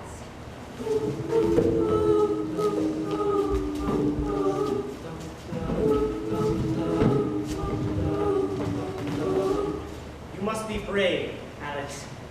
You must be strong. For tonight, we don't just fight for ourselves. We fight for those who love us. We fight for Wonderland. Greetings, Morana. Elizabeth. On this frabjous day, the queens, red and white, shall set forth their champions to do battle on their behalf. Anyone who's afraid has the right to lead, and I encourage you to do so. Because what's at stake is too important to leave in the hands of those who are unsure. To the victor goes the crown. But it looks so much better on my end than yours. You don't have to fight. I know what you're doing. You think you can blink those pretty little eyes that I'll melt. Just like Mommy and Daddy did. Please. No! It is my crown! I am the eldest! Jabberwocky!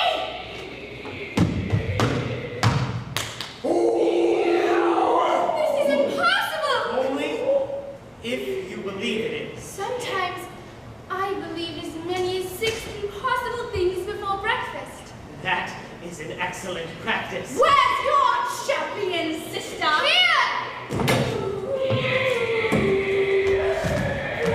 How's this, Your Majesty? Open your head! Kill her! We've only enough for a bloody big head. Off with her head! Elizabeth of Crims, your crimes against Underland are worthy of... But that is against my vows. Therefore, you are banished to the outlands. You will have no one to speak to, not a friend in the wall. Oh, frabjous day! Calo, Calais. The blood of the Jabberwocky. Alice, you have our everlasting gratitude, and for your efforts on our behalf. Is this the way home? If that is what you choose, drink. Don't. What? You could stay. What an idea. What a mad, crazy, wonderful idea. But I can't. Questions I have to answer. Things I'm late for doing. Still believe this is all a dream, do you? Of course, this has all come from my own mind. Does it mean that I'm not real? I'm afraid so. You're just a figment of my imagination. I would dream of someone who's half mad. Yes, but you'd have to be half mad to dream me I up. must be that. Fafarin, Alice. Fafarin, Hattie. Fafarin all.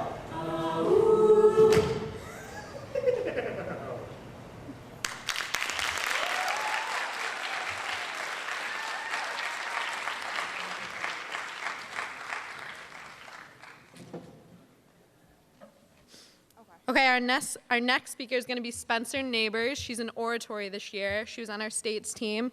She placed first at an invitational, and she was a state semifinalist. It was a fall night. A woman was eating dinner with her husband when they heard strange noises throughout the house and casually continued eating, assuming it was the wind. Later that night, the woman was frightened when she woke up and saw the ghost of her father, who had committed suicide 3 years prior, standing above her. Many believe ghosts come back to Earth because they did not find closure before their deaths. Ghosts aren't the only ones trying to fix unresolved issues. A need for closure is something we all experience, whether it is following a nasty breakup or the death of a loved one. On April 30th, 2013, The New Yorker explained that our need for closure is motivated by a desire for understanding and explanation of the unknown, and we believe closure will bring comfort and clarity to unresolved emotions and feelings. However, while we yearn for storybook endings, life is often random and chaotic, and closure doesn't always happen. We must learn to be satisfied without the perfect bow of closure, because unless we get comfortable with its absence, we will be stuck in a constant search for the unattainable. So let's break up with the causes, kick out the effects, and move on to better solutions. Edgar Allan Poe was one of the first writers of haunt fiction. Many of his tragic heroines were modeled after his own ex-girlfriends. Quote the Raven, "Get some therapy." The reasons we craveth closure are first, popular culture, and second, our misguided attempt to learn a neat lesson from everything that happens to us. Beginning in childhood, we're taught that everything should have an ending, drummed into our heads through pop culture. Cinderella gets the glass slipper, Superman saves the world, and Katniss and Peeta win the Hunger Games together, without being eaten by those scary dogs. We are programmed from our earliest memories to believe stories should have a beginning, middle, and end, which is why when real life does not follow this model, we are left searching for a closure we will most likely not find.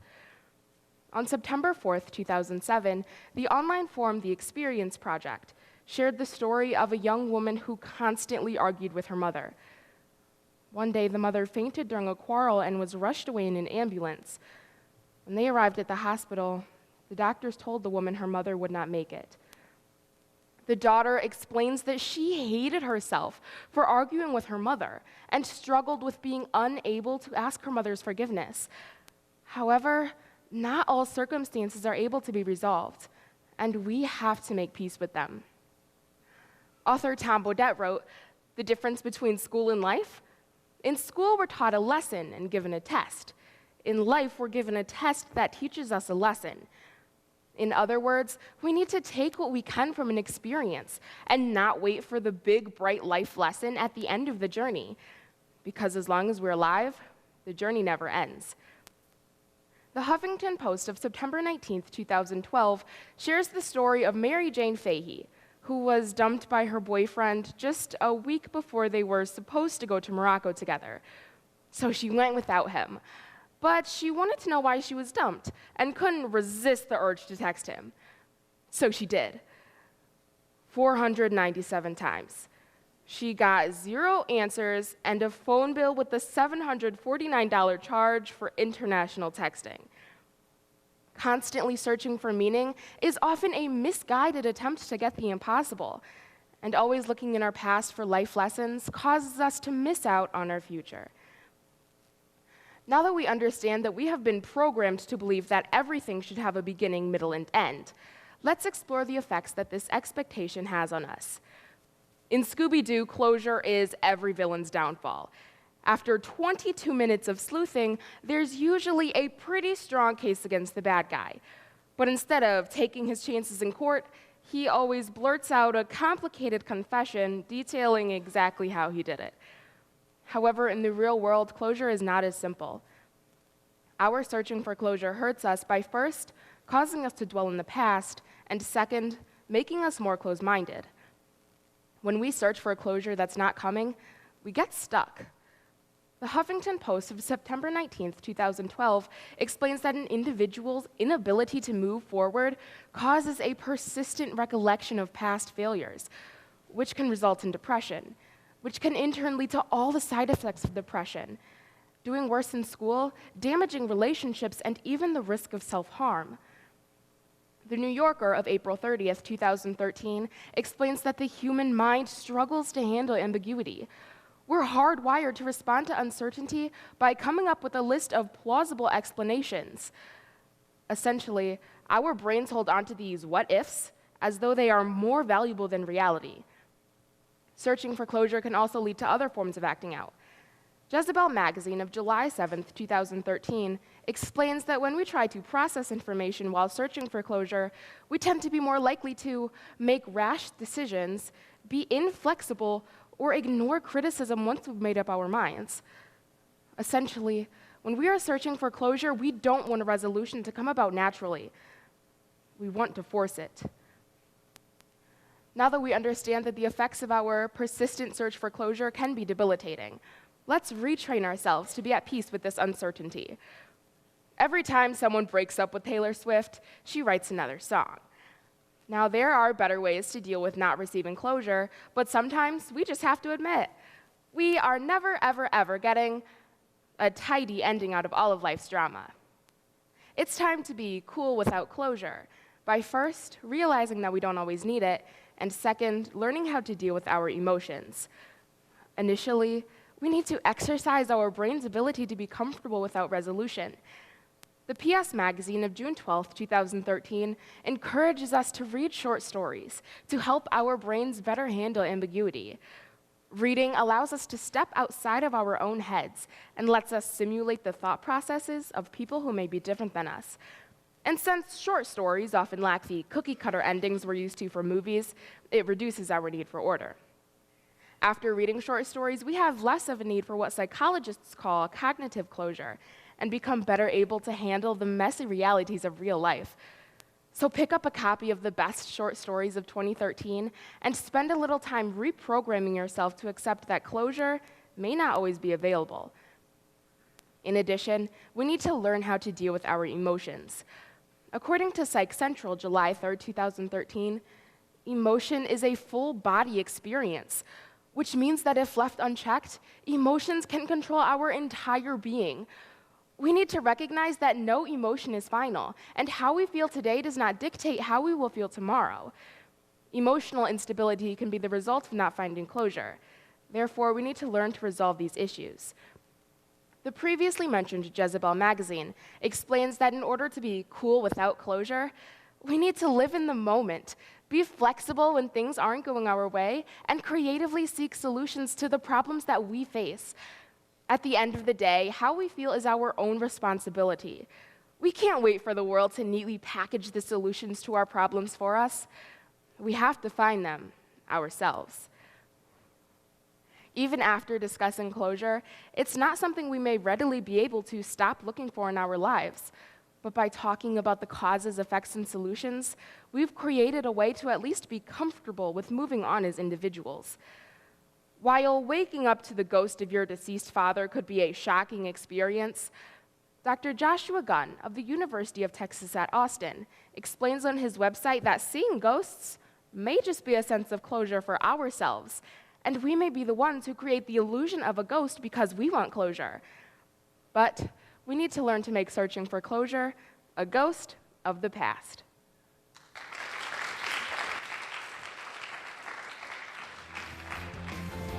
Okay, thank you guys so much for coming.